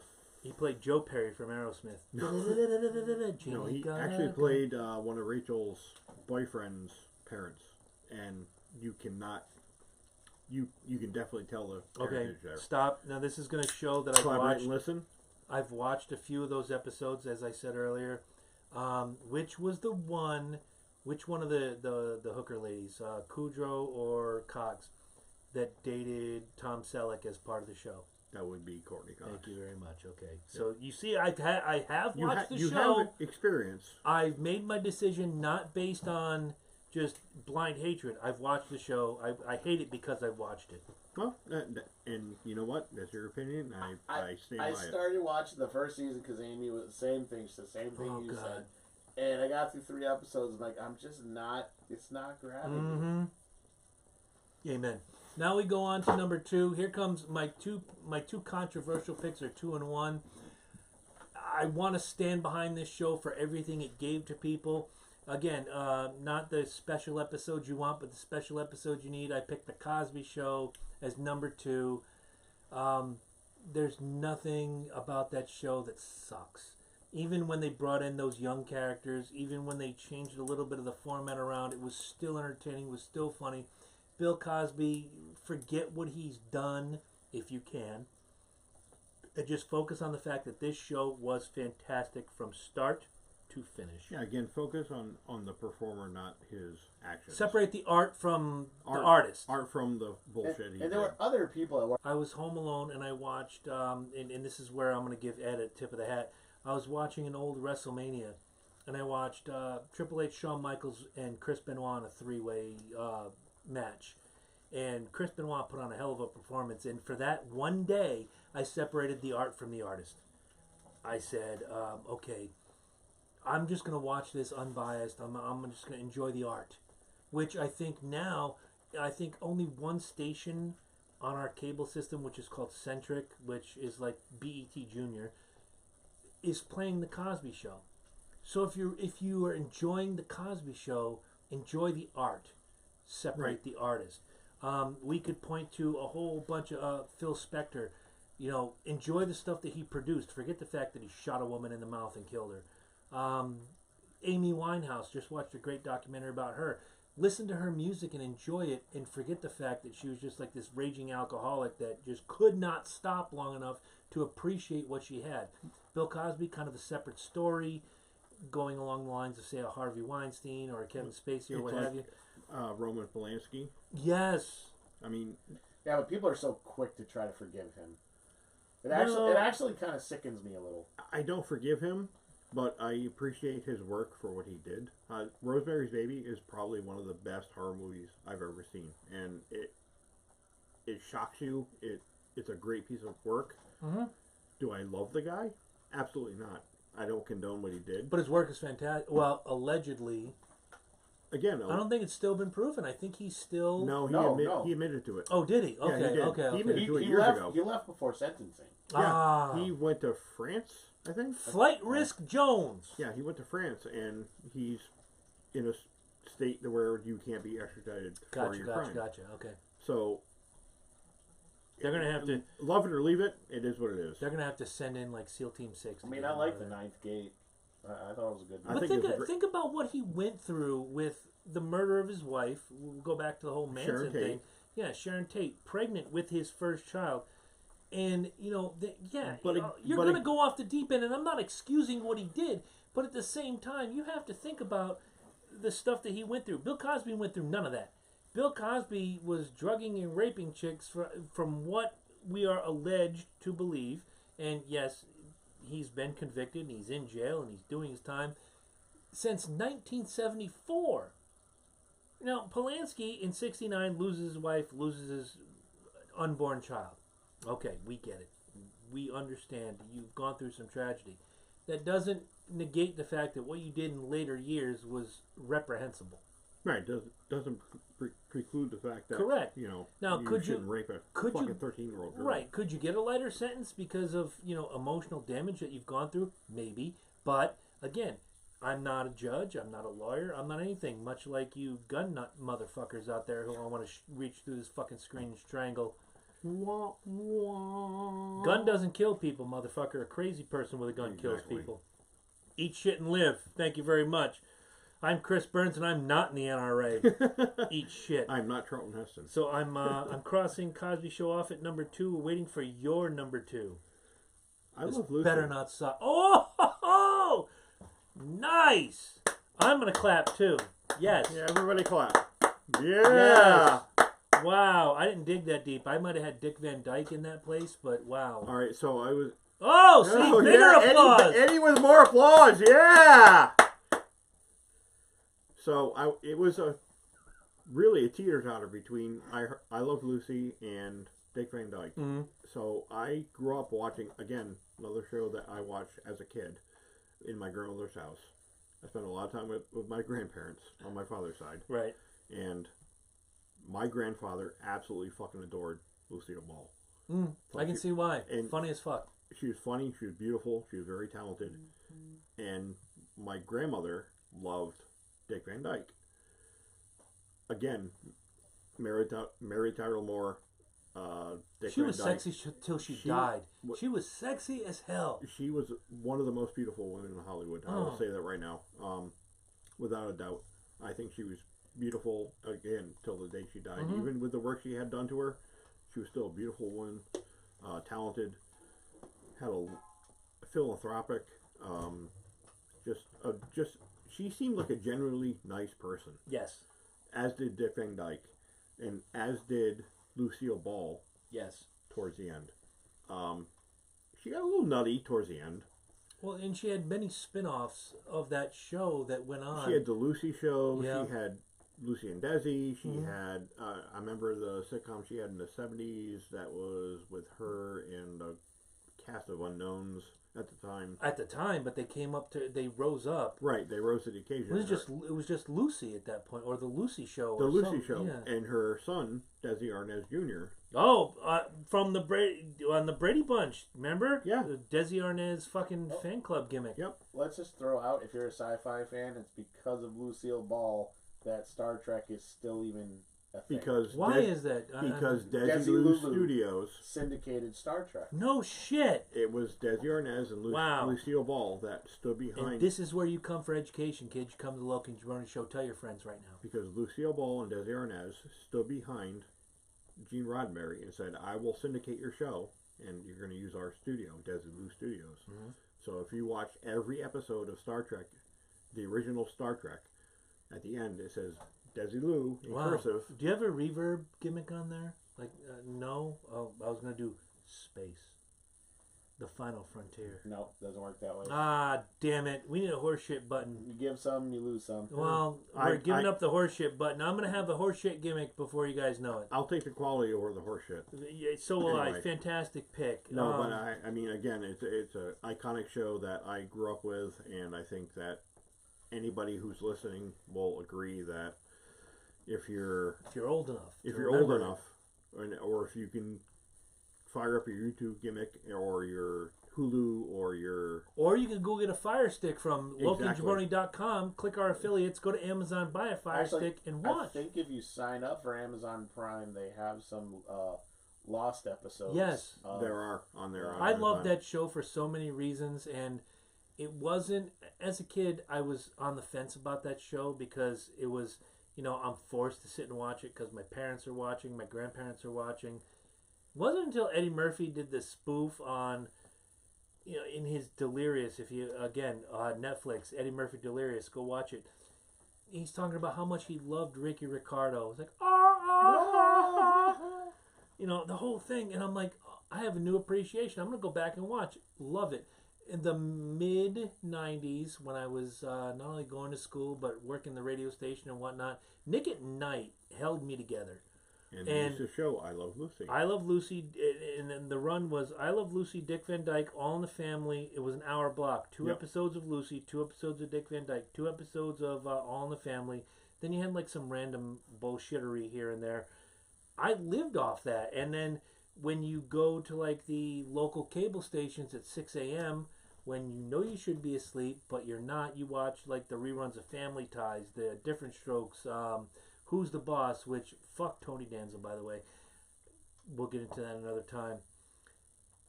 You got a sense of why and how. And Green Acres, same thing. Really? Okay.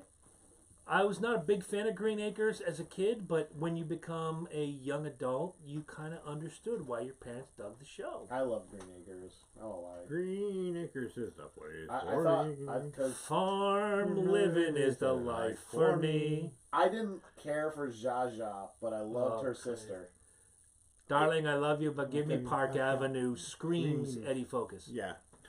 Well, her sister. What's her sister name? Ava Gabor. Ava Gabor. So much better than Zsa Zsa Gabor as far as like talent, entertainment wise. And she was funnier. One of the things I didn't put on my list, but because you mentioned Zsa Zsa Gabor, she did a cameo for a half-hour episode. The Fresh Prince of Bel-Air, which to this day I cannot stop watching. If it's on TV, I've seen them all. I love them all. Thank you again. All right, so that almost made my list. It almost made my list too, but it's not quite as iconic as the ones I put on here. So about a month ago, I shared the episode, the clip of oh my god, Ben Vereen as his father, and he's hugging Uncle Phil, and why don't he want? Why me? won't he love me? Why doesn't he want me? Why don't he want me? It fucking kills me to this day. Every time I watch it, I get choked up. Look, because that's a very relatable circumstance. Look, the kid, He was literally just... I'm going to go serious on your ass in just a second. His father fucking dumped him and just left him on his own at 16 years old. Left to his Uncle Phil. And, I mean... Well, his mom left. Well, whatever. But his father left him and his mom. Right, and then mom dumped him off. Yeah. Whatever. Look. But that fucking scene guts me every time I watch it. And I've watched it, I want to say, half a dozen times in the last 6 months. Oh, yeah. And it fucking guts me every time because that proves to me Will Smith can fucking act. Oh, yeah. He is a good fucking actor. Give him the right piece. Have you seen him in the, it was a play, 6 Degrees of Separation? I saw the movie back in the 90s. Fantastic. Amazing. He's amazing in that movie, and I don't think people give Will Smith credit where credit is due as how good of an actor he really is. I'm going to break this down like this, and I don't know, I might be reaching. You had a fantastic relationship with your father. I did. What was your, if you could give it a thumbs up, thumbs down, thumbs in the middle, your relationship with your father? It was great until I was 17. Okay, fair enough. Mine has always been contentious with my father. So when I watch that show, you're pointing at the gimmick chamber. You want me to reach in. You want me to hand you the white can of goodness. And Eddie's probably going to reach over and do the same. No? Okay. So my relationship with my dad has always been contentious from the age of about 12 until, what time is it now? Until now. Till 10 after 8. Yeah, right. So, look, I'm not gonna shit on the guy. I got food on my plate. I got a roof over my head. I got clothes on my back. But he obeyed the law. Pretty much. He was a father. He was my coach for a number of years. But he was always. Whereas when I was coaching Madison and her band of young ruffians, I would point out 2 things they did wrong and like 8 things they did good. I want to build confidence. I would have to endure that ride home, hearing about how shitty I was, or this or that, how my dreams were not good enough, about how I'm just. Why can't you just do what I say? Well, you're born to be an individual. That scene that you mentioned, and when you played it, however many weeks ago, you put it up on the Facebook, and I responded. I'm like, hits me every time. It's true. To this day, I'm chasing that dragon. It's like I'm a heroin addict, and my dad is the heroin. And until he reaches out, I've tried. I've gone above and beyond. I've done my due diligence. I gave him his only blood grandchild. Still not good enough. I've reached out. I've tried to talk. Still not good enough. Reached out to his family. Hey, can you kind of ease the? Still not good enough. To my, still not good enough. It doesn't matter what I do. You know what? About, what's today? Today is May, quickly. 26th. May 26th. Last year. 28th. 28th. Holy shit. Last year, day after Father's Day, I think the date was the 16th, if I'm doing my math right last year, something broke inside of me. I decided to go to therapy. And in the last year, what I've learned is my therapist has said, don't hang your hat on what someone else thinks. You live your life. You be the best you that you can be. If other people can't accept that, fuck them. Not in so many words, but that's, and that goes to personal relationships. That goes to my father. It goes to everything. I don't hang my hat on that anymore. But I still think about it, and it goes back to that Fresh Prince episode that when it's on TV, I'm in tears. So someday, if Bob ever wants to decide to man up, grab his sack and say, you know what, I don't have many years on this earth left. He's not a young man. I'm not a young man. I'm you know what happens if you double my age? I'm dead. It's that fucking simple. Pretty much. But if you ever want to man up, my phone is right here. Call me, bro. And if anybody's ballsy enough to share this with you, I welcome the call. We erase everything. Everything. And God is my witness. I can say that about my relationship with my mom as well, as you know. Absolutely. And it's been the same contentious relationship. Nothing's good enough. Nothing's right. Everything I do is wrong. So it is what it is. And again through therapy. Don't hang your hat where you can't. Don't let people rent space in your head that don't fucking deserve it. Well, and you can't change the things you have no control over. You can only change yourself and be content with the fact that you can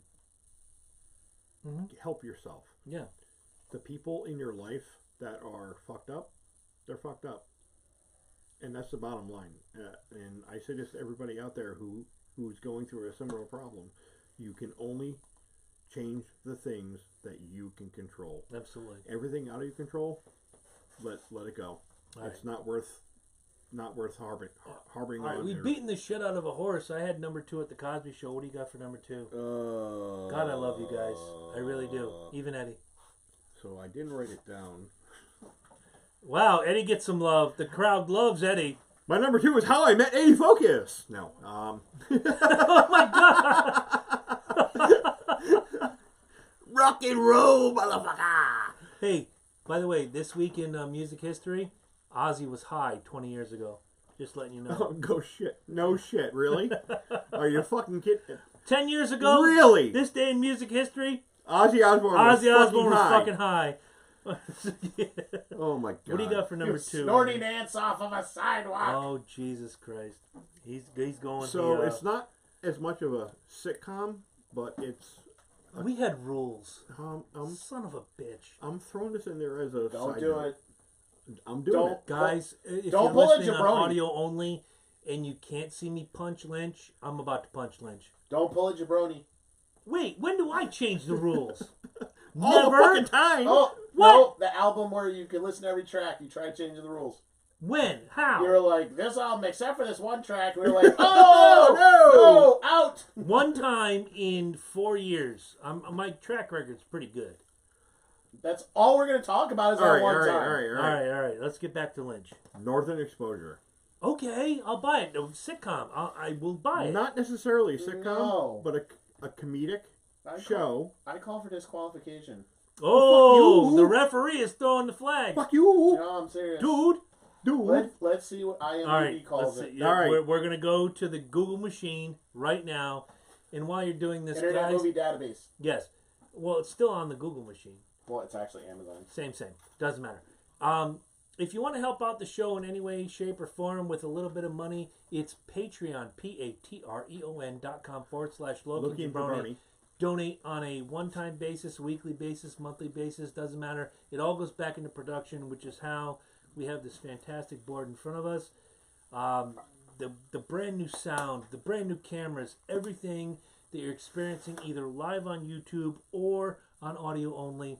Your donations help. So, and we're going to have an announcement hopefully in the next 2 weeks about our August live event. And Lynch is coming out to it. I'm going to make sure of it. I will be there. Trust me. All right, so here we go. Dromcom. Dromcom, same as MASH. Wah, wah, wah. I would have really included MASH, but I just think MASH is good. So. Oh, well, okay. I don't know. Northern Exposure just... I think it's a very underrated show. Well, no, I'm still calling for disqualification because it follows a linear storyline.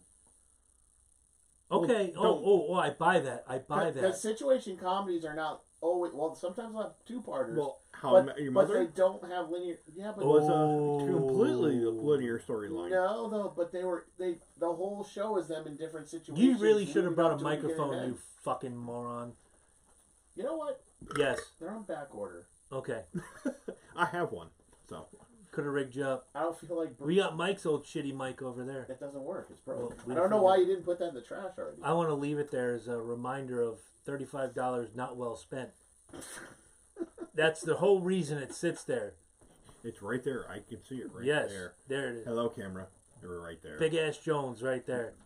Big ass Black Dick Jones. You know what? I'm not throwing a flag on Northern Exposure because I did watch some of the show, and to me, it seemed very sitcom-ish.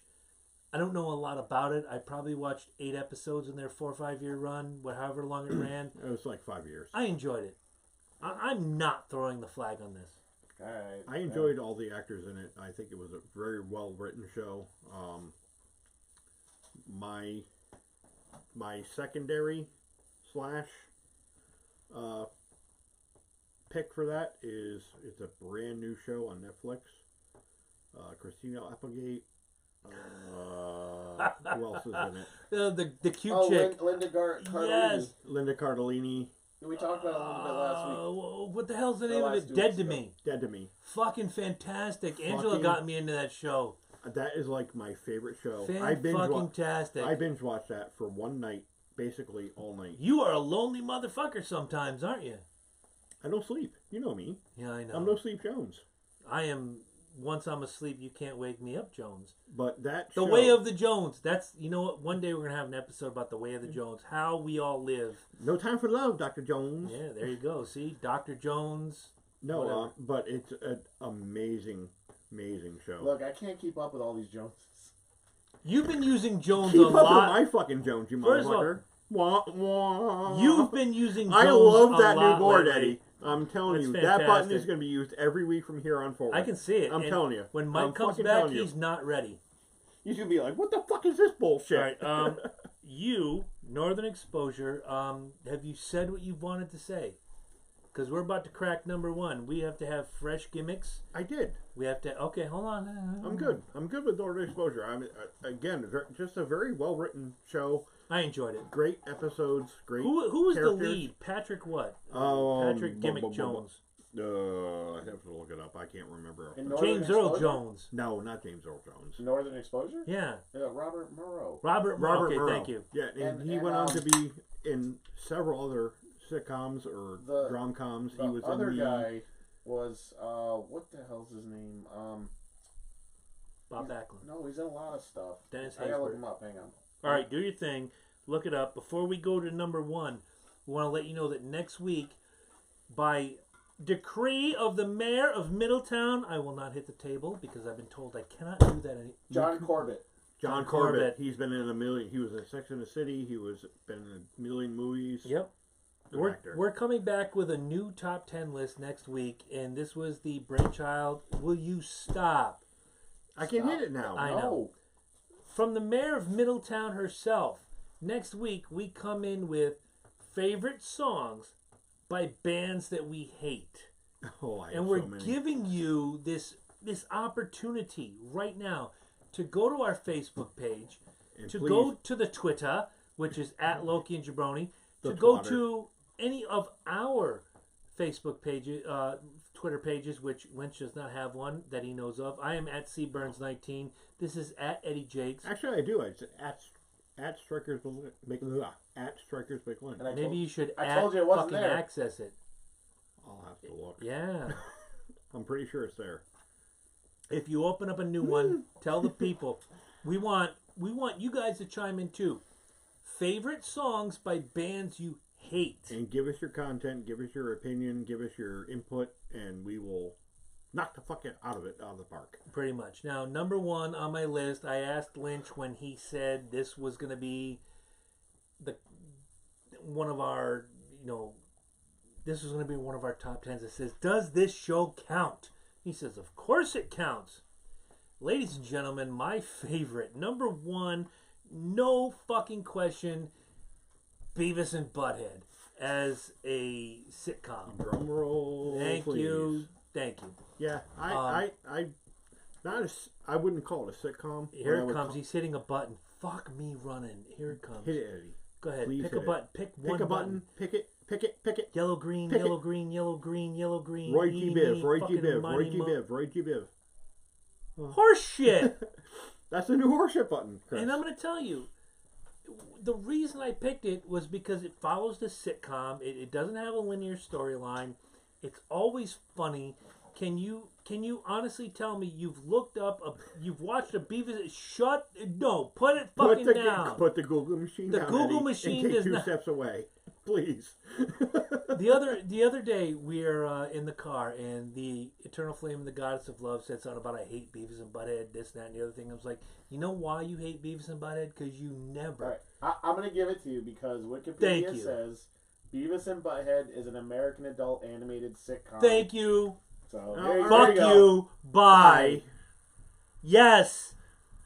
Yes, congregation. Yes.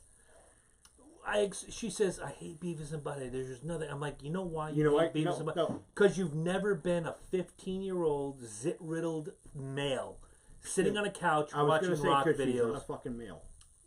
It doesn't even matter. She's not a dude. I've known a couple females in my life who dug Beavis and Butthead, but you've never Not been... many. I'm telling you, not many. No, not many at all. But you've never been a 15-year-old zit-riddled adolescent male sitting on a couch with your buddies watching rock videos, and I always pick out Grim Reaper.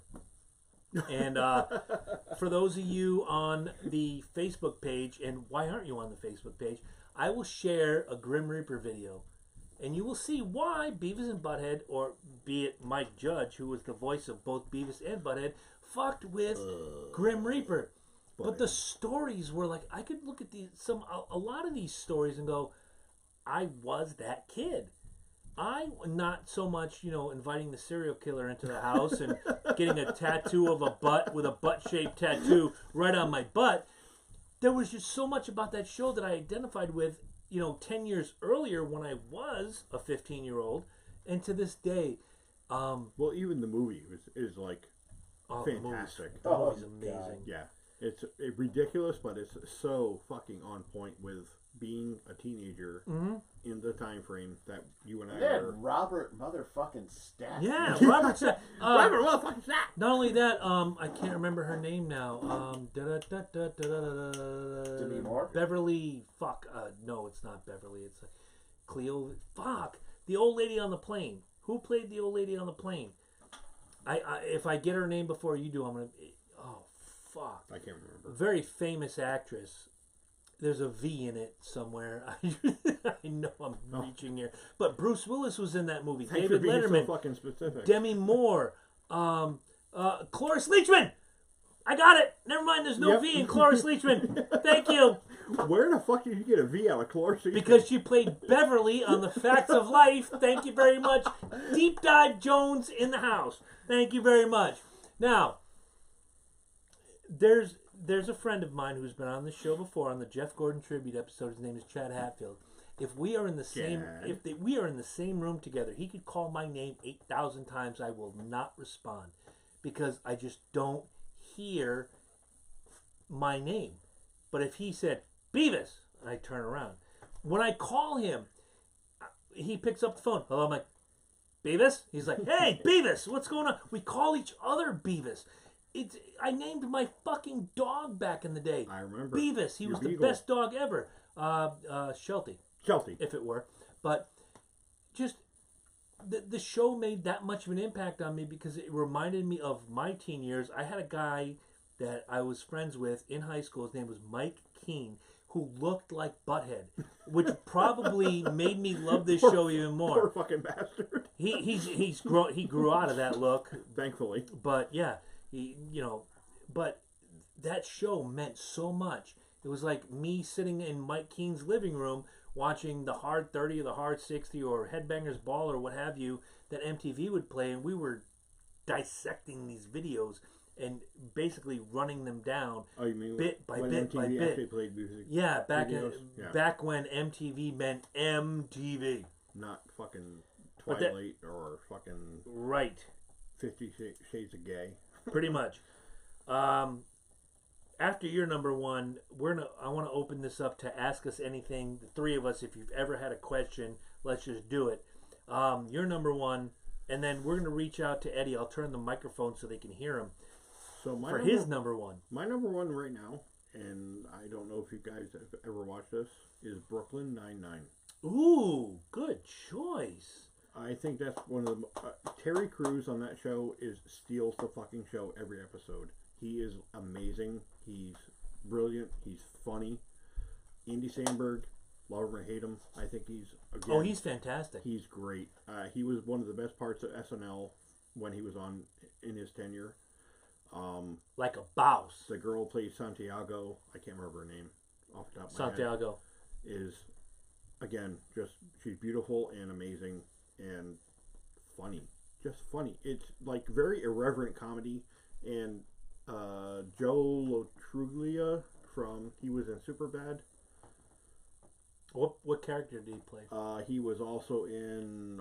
He's been in a lot of Judd Apatow movies. Show me what you got. Show me what you got. He was in. That guy. Okay, yeah. From yeah. I Love You Man. Yep. The guy in the gym. Show me what you got. Show me what you got.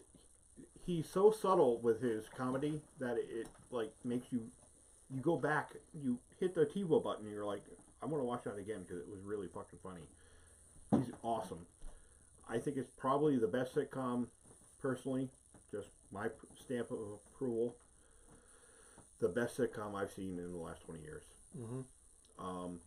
Good call. It was saved by who canceled? Fox canceled first, it, and then NBC picked it up. Yeah.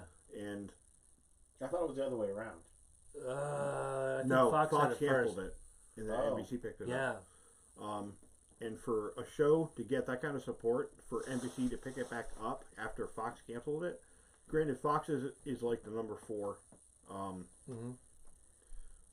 Which is funny because they have a lot of the top-rated shows, but they're still looked at as the number 4 network. They're looked at like the redheaded stepchild of the syndicate. Yeah, which should have changed when they picked up the NFL and a lot of other things. They're a player. They've always been a player, and the problem is with Married with Children should have changed that. ABC, NBC, CBS looks at Fox as the redheaded stepchild, and they always will because back in the time, you bring up Married with Children. So look at the lineup in that day. Mm-hmm. Back in the day, you had 21 Jump Street, you had Married with Children, you had I'm trying to think of some Cops. of the others. Cops. You had Buffy the Vampire Slayer. No, that's further forward. Okay, fair. I'm just again my timeline. I don't think that was Fox though. I think that was CW. CW was Buffy. Who had Star Trek Next Generation? The WB. Sorry. Star Trek Next Generation was Fox. Yeah. And they always looked at them as the bastard child of television. Basically. And Rupert Murdoch, love him or hate him. Love him. He set a new standard for television. He raised the bar for the other 3 networks to, all right, I'm going to put this show out. You better fucking raise to the occasion. Because you know what? You motherfuckers can't get to the quality I'm putting out right now. Was Fox the home of 90210 and Melrose Place? Yes. Okay, so that's, to me, yes, 21 Jump Street and all that mess, but 90210 and Melrose Place should have catapulted Fox to where the other networks said, this is a player, we need to watch out for them. But the problem being, they still played safe. But the problem being was that the shows that the brands they had before that, 90210 and Melrose Place were much further on in the game. That was early 90s, 91, 92, 93. Sure. The early players were Married with Children, Jump Street, Cops, which was a phenomenon. It still is. It's on what used to be Spike. It's now whatever. Paramount Network. Paramount Network. You had The Adventures of Beans Baxter. Who? You don't remember that show? No. Again, another. I might have been getting late at that point. Jennifer Aniston was on that show at one point. Fucking whatever. But they raised the bar, and the other 3 networks fucking knocked the bar down. Okay. Every fucking time they tried to replicate what Fox was doing, and they just couldn't get it. They didn't get it. They didn't understand what they were trying to do, and they dominated their little space, their tiny little space they had. They're part of the nation, and their ratings, they were dominating. Okay. In their age bracket, nobody else was raising to an occasion, and then they tried to imitate them with other shows. Dawson's Creek forever. WB. Fuck Dawson's Creek. Well, now I you can't. Shitting me? I can't say that because Megan. Here we go. No, listen. Do you remember Kerr Smith from that show? Yes, he played Jack. Oh my God, I'm exposing myself. So Kerr Smith went. Kerr Smith graduated with my brother-in-law. No shit. Yep. So here's another guy you could get on the fucking show. I would fucking Final Destination, dude. Do you want to tell the people why I keep giving you shit about getting a guest on the show with the release date of Stranger Things coming up when, Eddie? Later this year. Later this year. August. August. It's been confirmed for August. Stranger Things so Gaten 3. Gaten Matarazzo, who I've known since he was probably 3 or 4. Yeah. Is the son of my wife's best friend's sister. So And I will definitely make an effort to reach out to them. We gotta get him before the fucking drop date. Even if we get him after the drop date, it would be awesome. If we got him tomorrow, I would kill I wouldn't watch the Bruins tomorrow night if we could convene here and have Gaten Matarazzo. Don't even say it. Let him. Why? Spoilers. We're not looking for spoilers. No, we just want to talk to the guy. Yeah, but we're not going to ask him shit. Be like, Netflix owns him right now. Not true. Netflix may own him. He doesn't belong to his parents anymore. That's over. Oh no, I talk to Heather. I talk to his mother Heather all the time. He definitely her. Heather, if you're listening, tell Gaten, come on the show. It'll be awesome. We all love Stranger Things. In fact, it was Eddie that turned Angela and I on to Stranger Things. Binge watched the first season, second season, binge watched that. Just recently, we went through season 1 and season 2 in preparation for season 3. So we are real fans here on the Loki and Jabroni Show. I gotta confess, season 2 left me a little wanting. A little bit. Season 1, best television. Let me ask you a question. As long as we're on the season subject. 2 was a little weird at the end. Yeah. No, I thought the end was great. I thought the beginning was kind Very of fucking slow fugazi. start. Yeah, because she's there in Pittsburgh with the other chick, and she's number 8 and she's number 11, and we're sisters, and now we're gonna do this. Then she goes back to can't remember the name of the town. Fuck me, running Hannaford. Dresses up as Kiefer Sutherland and the Yeah, Lost Boys. pretty much. Yeah, and. Once she got back into town, Hanksburg, fucking Indiana Jones, and once she gets back into town, everything picked up steam and it went full bore. And I'll say this, because you and I have done the 2 13 Reasons Why seasons as a bonus episode. That gets you from the beginning, and the train just keeps rolling at 200 miles an hour till the end. Season 2 of Stranger Things had the slow burn, and then once she comes back into town, that's when you hit 200 miles an hour and everything. Oh, exactly. So, and then when they get to the end where, Dustin, who's Gaten Matarazzo's character, is full on Steve hair, and oh God, I want him to do that on the show. And he goes in, he's macking.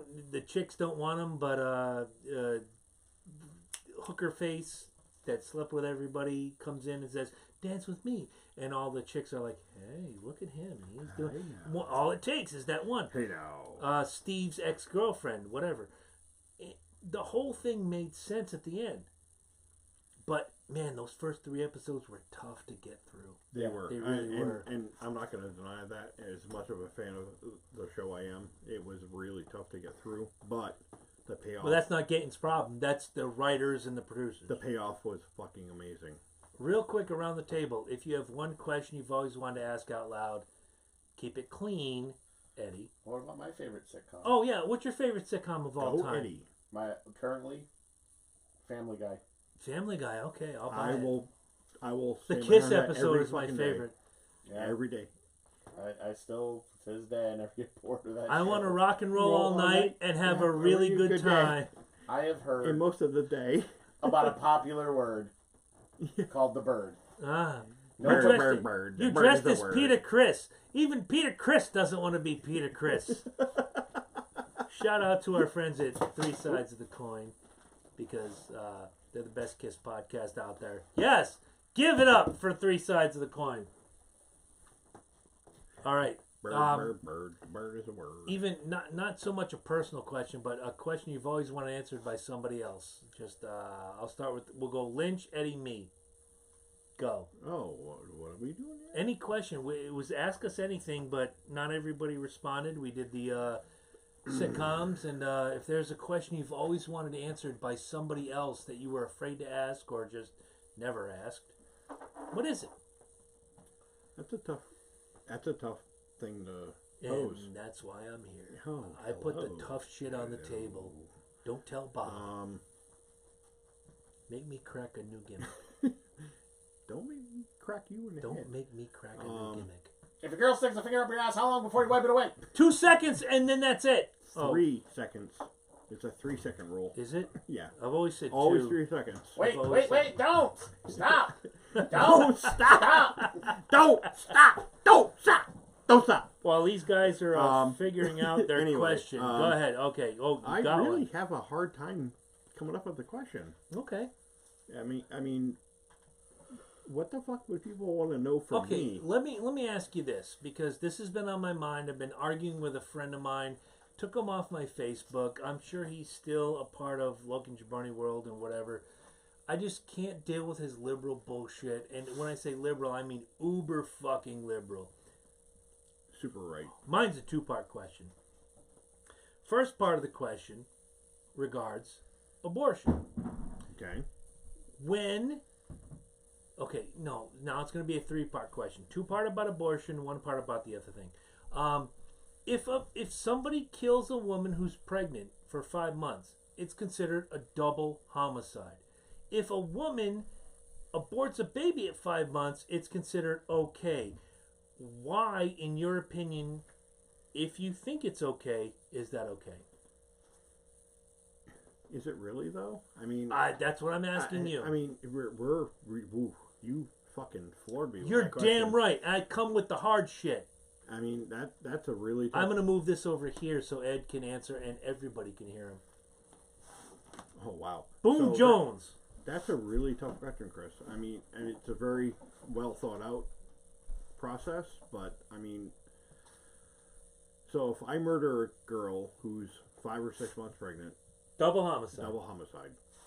If I abort at 5 months, it's okay. I mean... The eyes of the law, unfortunately, rule it okay. Do I personally feel it's okay? Depends on the circumstances. I'm all with this particular topic.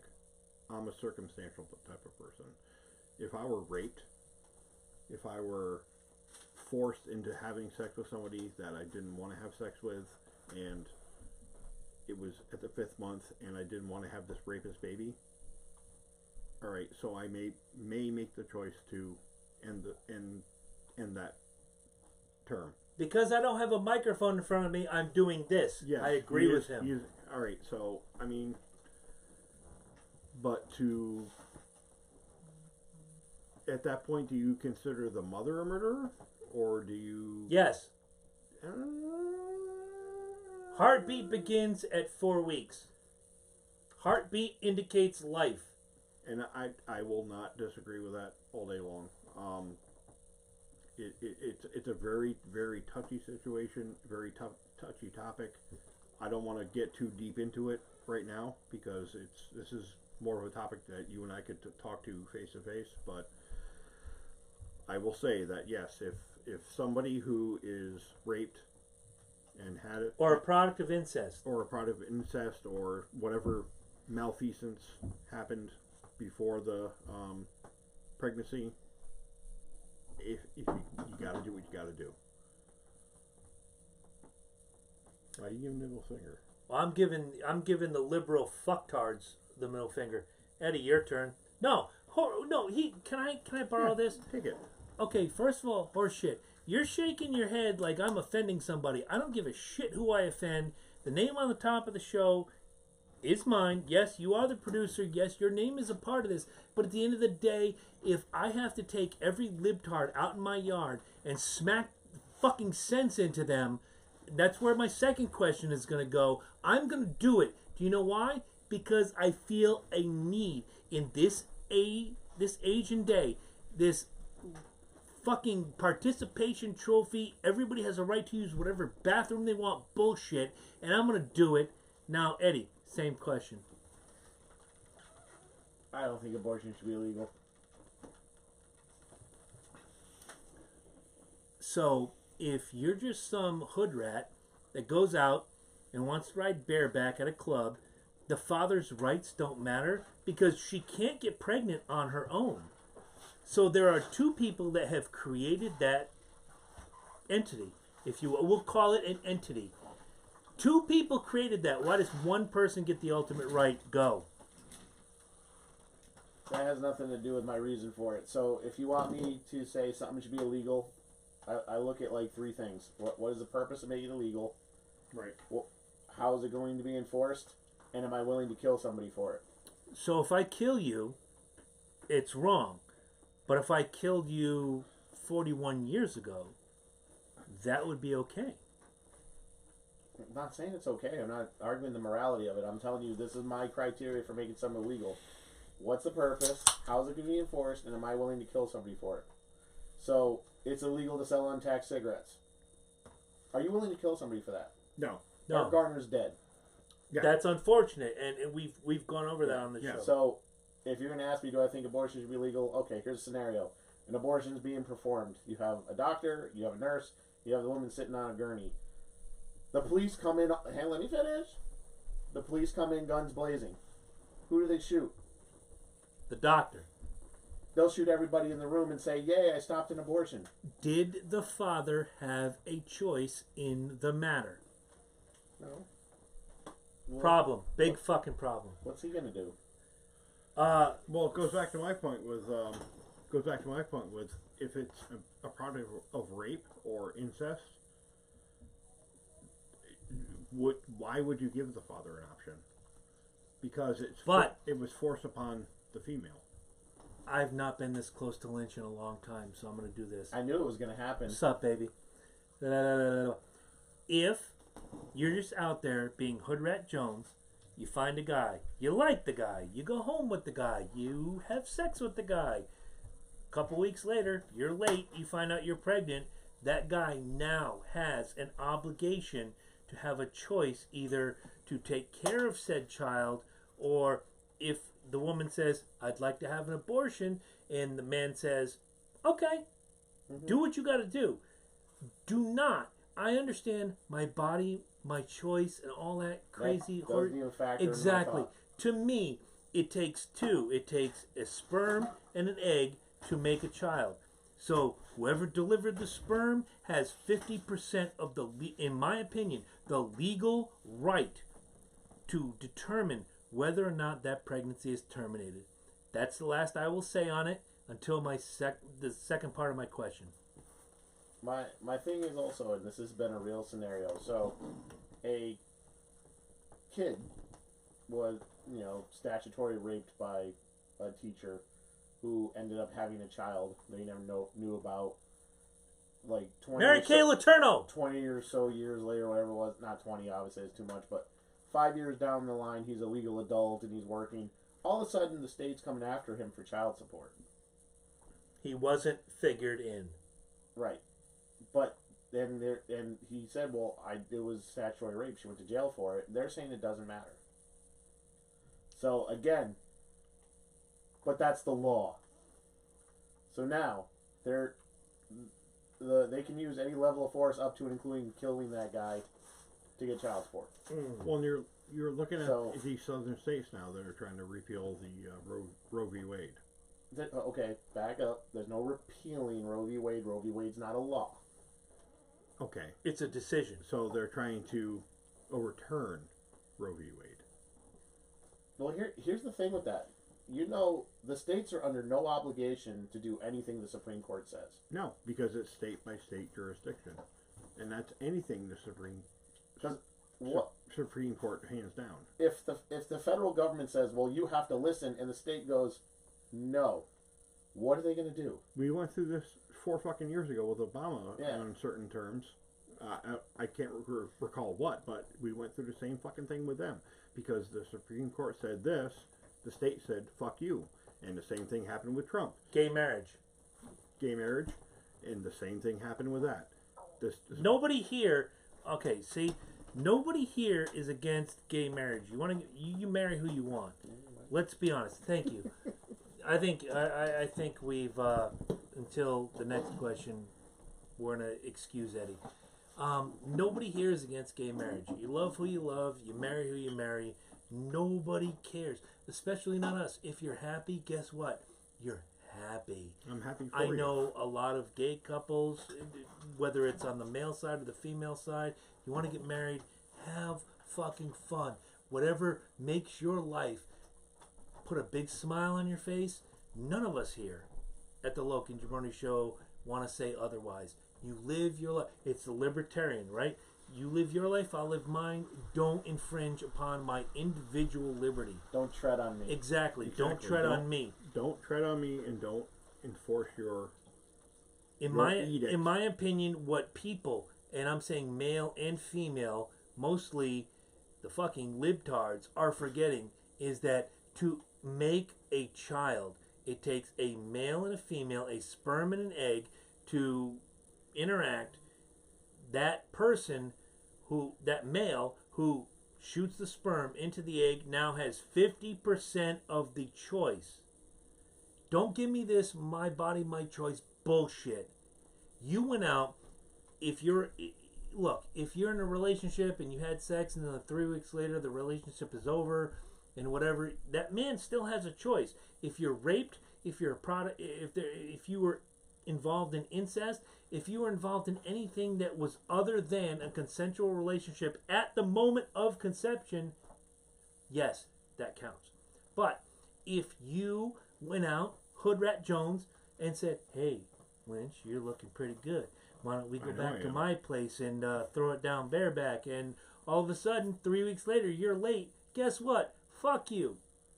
That person, that male, has a responsibility and has 50% of the choice. Thank you, fuck you, bye. Next question.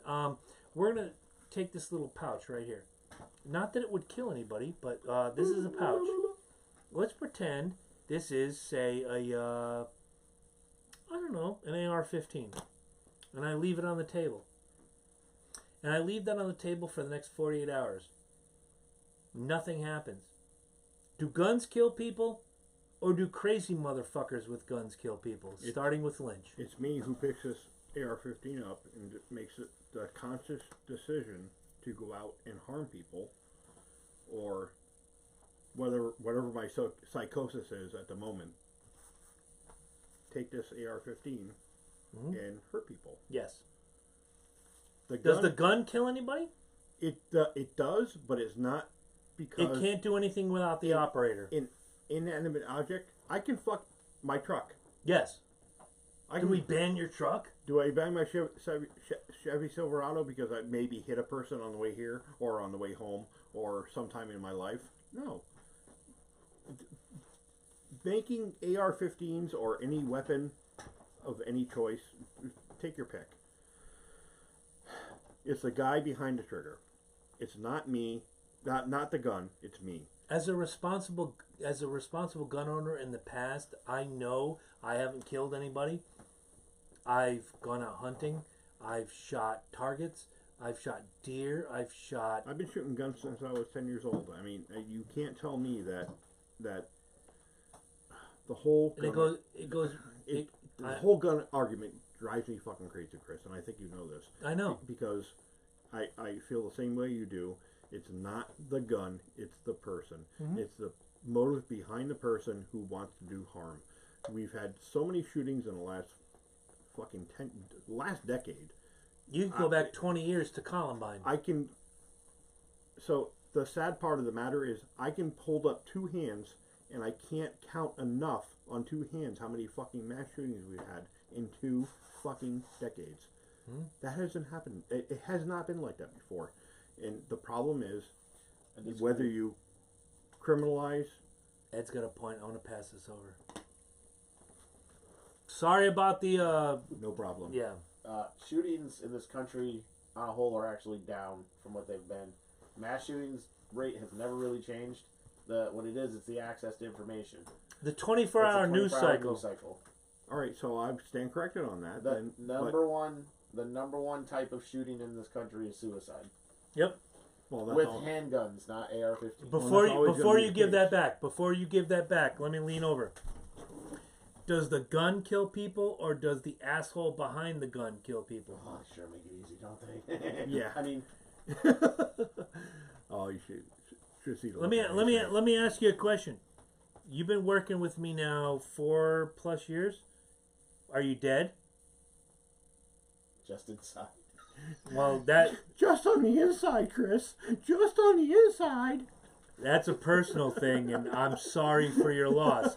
However, Eddie, that was fucking classic. Between bats from my stepdaughter upstairs with softball bats, between knives, my car, everything else, we've driven together. Are you dead? Not last time I checked. Operator malfunction. If you're a crazy person with a gun, you're going to kill people. If you're a sane person with a gun, you stand a chance. Well, and I can poke holes in that argument as well. Is that no, you can't. No, you can't. No. I can. Go ahead. Because every sane person has that moment of weakness where they fucking break. Sure, but do you break to the point where you? Again, that goes back to the whole mental illness thing. Did you break so? You know how many times in your life, in my life, or in anybody's life where you're like, fuck, I want to kill this person, whether it's your spouse, your brother, your sister, your cousin, your uncle, and you say, fuck! The three of us here... Do you do it? No, the three of us in here have the wherewithal and the forethought to think it out and not do it. Oh, trust me, there was a time, episode 7 or 8, that I wanted to kill some bitch, but Chris, he's still to here. Steal your fucking line. Thank you, stealing my gimmick. There's that one sane person who's licensed, approved, and able to carry a weapon that has that moment of weakness. I'm gonna go ahead. And it happens. It fucking happens. They say murder is a crime of passion, and unless you're Michael Ross, but no, that's way on the left. But murder is a crime of passion, and the passion behind it is because you feel so slighted, hard hit, and just emotionally devastated that you make that snap decision in that moment to end somebody else's life because you feel so passionate about where you stand. That's a sane person's decision. The definition of insanity is doing the same thing over and over and over again and expecting a different result. Correct. A sane person looks at that same scenario and says, fuck it. But at that one moment, that one critical moment when they're broken, they're hard, they're down on their luck, they're fucking whatever the case may be.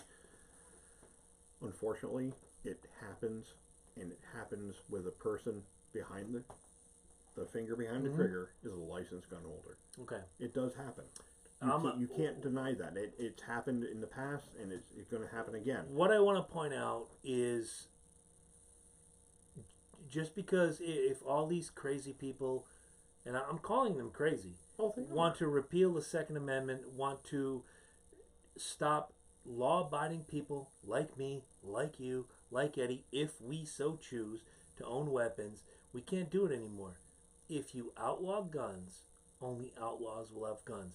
How is the war on drugs working right now? Well, how did prohibition work? It doesn't matter whether you tighten down the gun laws, because criminals still have access to guns. Exactly. And if I know a criminal who has a gun, I can pay him. I can get one. Instead of $300 for a fucking 22, I can pay $600. Is heroin illegal? Absolutely. Could you go find heroin tomorrow? I could go right now to Jewett City and find you a fucking street corner in Jewett City where you can get heroin. The war on drugs is a joke, no matter how much as is the war on guns. Exactly. As is the war on guns, because the war on guns is not... They're targeting the wrong fucking avenue on the war on guns. The war on guns is... I'm all about the... It's a knee-jerk reaction. I'm all about the background check. Do the background check. Do due diligence. Yes.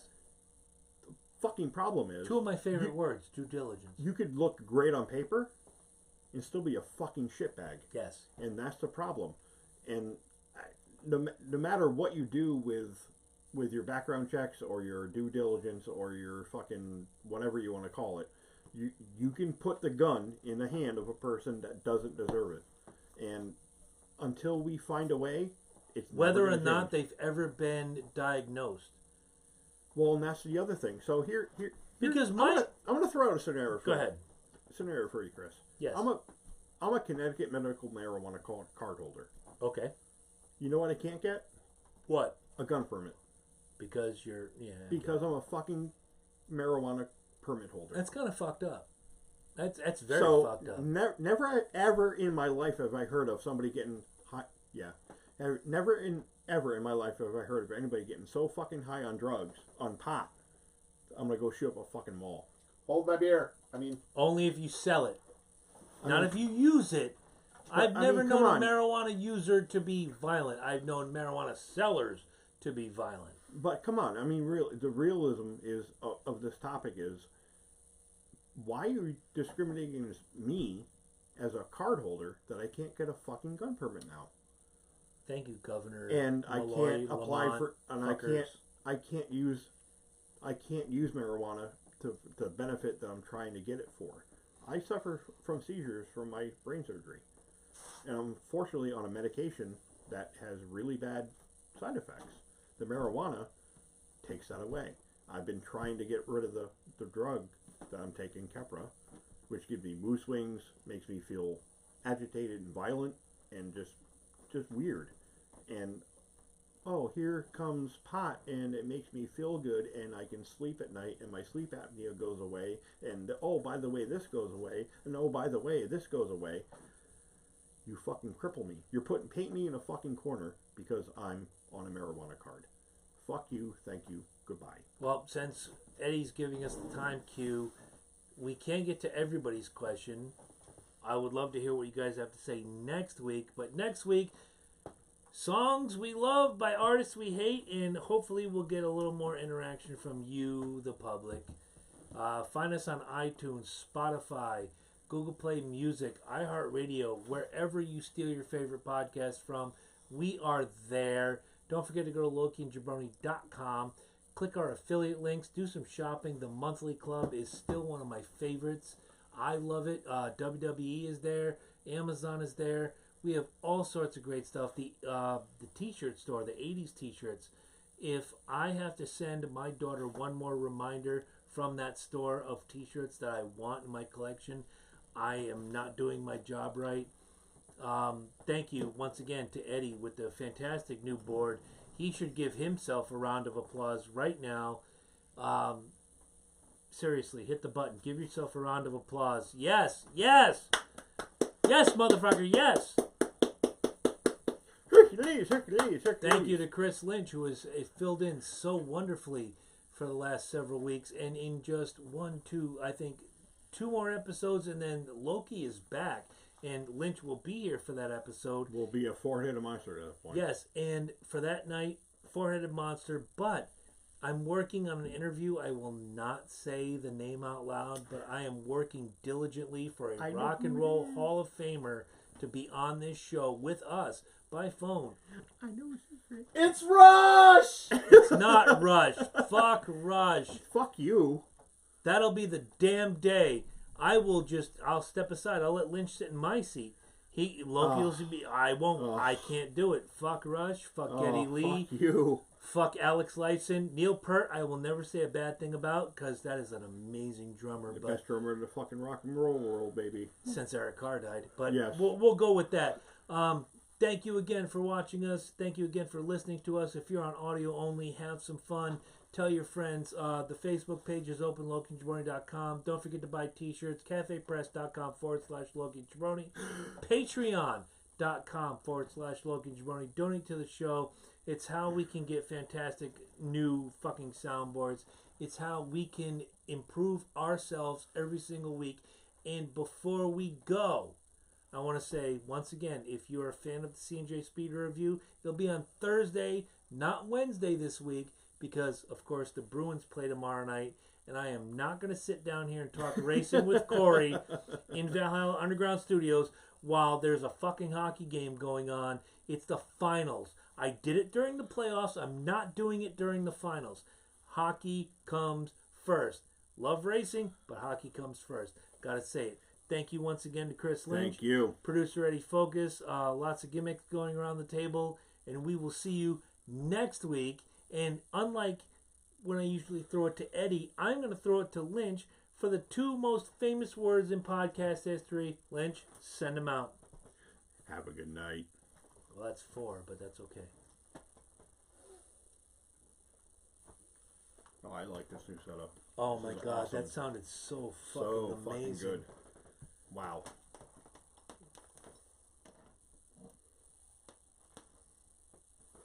Oh, yeah, both pouches. Okay.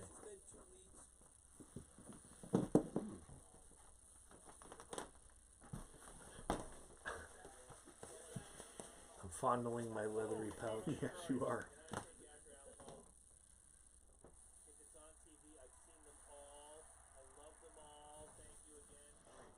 Holy shit! I'm like, what the fuck is that? I'm playing it back.